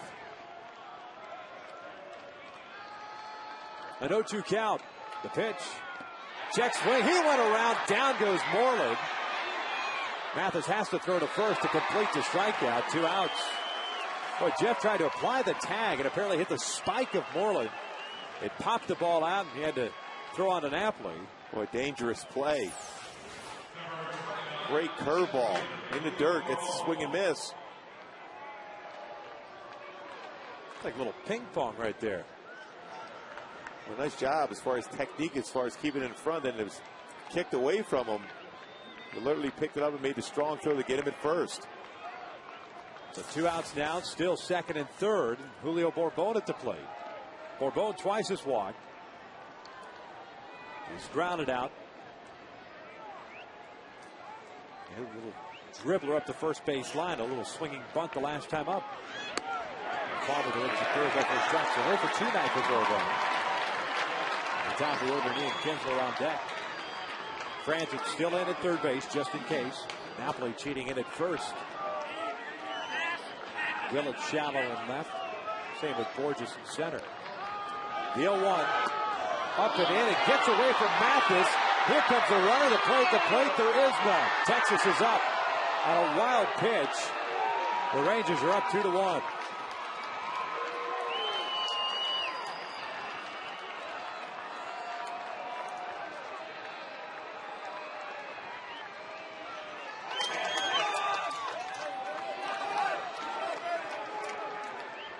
Boy, a pitch that looked like it just got away from Matt Palmer. Actually, that should be a pass ball. Almost like it was a knuckleball.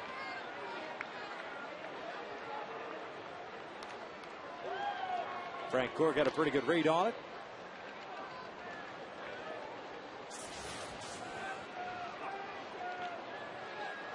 Texas back on top 2-1.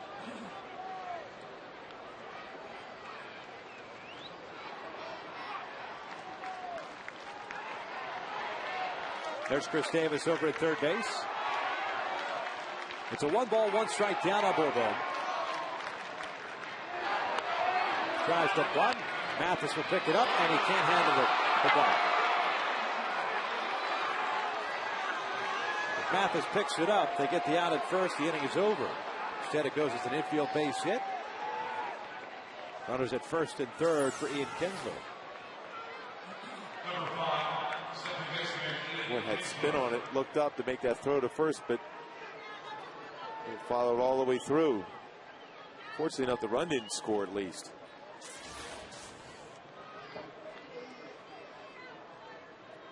Davis caught by surprise on that. With 2 outs, you should be going on a ball put in play, right? You would think. Have to be going. As soon as the ball's put in play, period, you got to go home. Especially with 2 outs. Here's Kinsler with runners at first and third. An 0 for 5 night. This one chopped over to third. Franzen's got it. That will end the inning, but a pass ball brings in the go-ahead run. Texas up 2-1.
A new pitcher on the mound is the closer for the Texas Rangers, Neftali Feliz.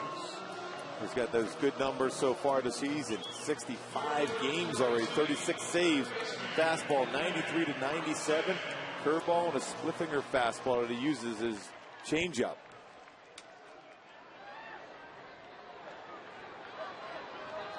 Franz and Matheson Wood. The scheduled 3 batters here, the 12th.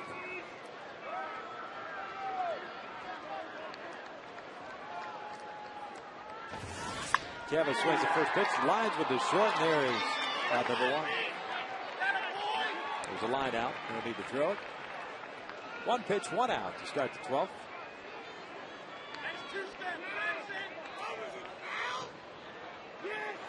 Score holes, Matt Harrison would pick up the win, and Palmer would take the loss.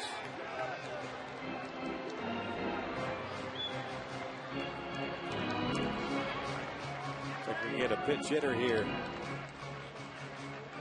Jeff Mathis spot in the order. Hideki Matsui, perhaps. Bobby Abreu.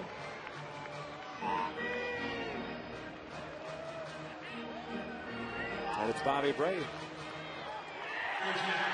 Hideki would probably be pinch hitting for Brandon Wood.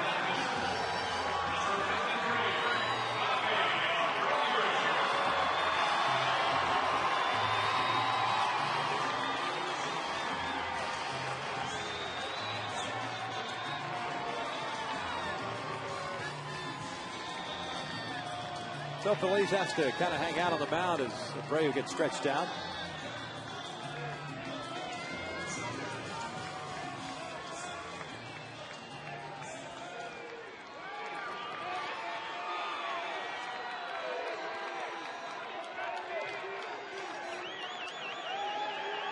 Bobby hitting .256 on a year, 20 home runs, 76 runs batted in. He's 0 for 1 as a pinch hitter this year. Matheson has been going 0 for 4.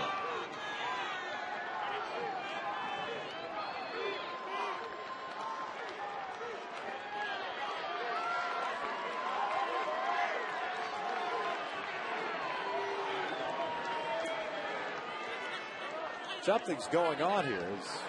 Bill Welke's coming in pointing something near the stands or something.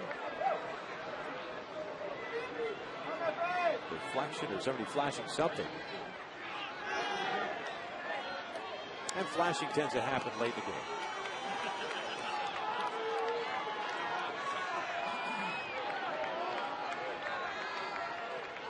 Especially extra innings.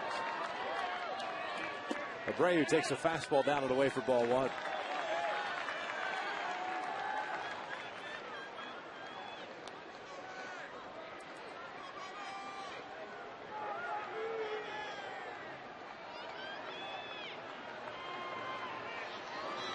Bobby fouling that one back.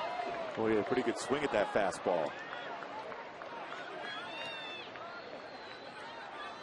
Bobby in this spot, a little bit different than he would be if he's playing, starting the ball game. Just looking to try to get a fastball here and do some damage.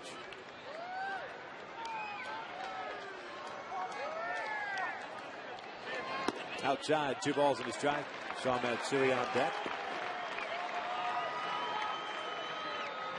2 opportunities to try to at least tie it up.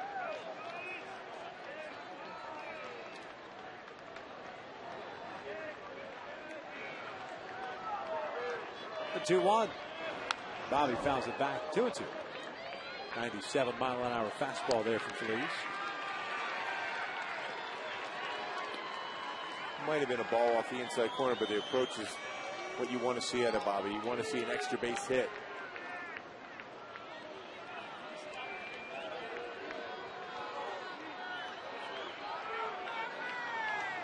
As good as Feliz has been all season long, he's been getting better of late. 10 scoreless innings in his last 10 games.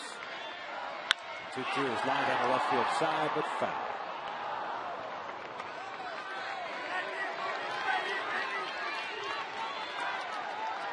Tied for 3rd in the American League with 36 saves. He's 1 shy of matching the all-time rookie record set by Kaz Sasaki. The Seattle Mariners back in 2000.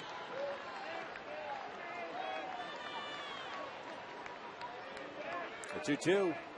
Bobby takes high, and it's a full count.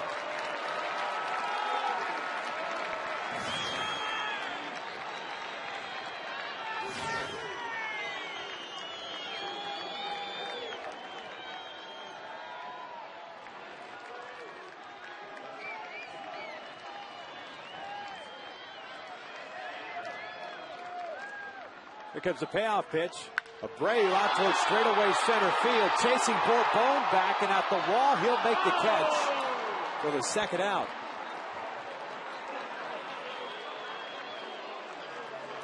Oh, he hit that ball extremely well. Early in the game, has a good chance of getting out, but sour of the night, it's cool, not carrying quite as well. So the Halos down to the last out as Hideki Matsui will step up now.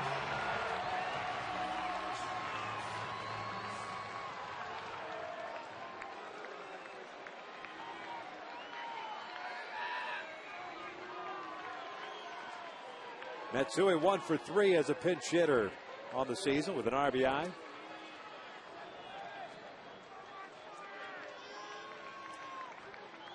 Batting for Brandon Wood, who ended up going 0 for 4 at the plate. Swings here, chops one over to second. Kinsler's got it. This one the ball game as the Rangers take the finale of this 3-game set, avoiding the sweep. The Angels win the series, taking 2 of 3, but tonight Matt Palmer takes the loss while Matt Harrison picks up the win in relief, and Neftali Feliz picks up his 37th save. Boy, the Angels had some chances, but unable to capitalize. And Frank Core with that double to start off the inning in the 12th puts a lot of pressure on your defense, and they end up winning the game on a pass ball. You got to give the Rangers credit as far as coming back and winning at least one game in this series, but the Angels did win the series against the Rangers. Well pitched by Dan Herron to start the game in the bullpen. Did a solid job also. Rangers win it once again, 2-1, taking the finale here. And their magic number now at 4. They go start a 4-game series in Oakland tomorrow night. Stick around for a complete wrap-up of the game. Angels Live is coming up next.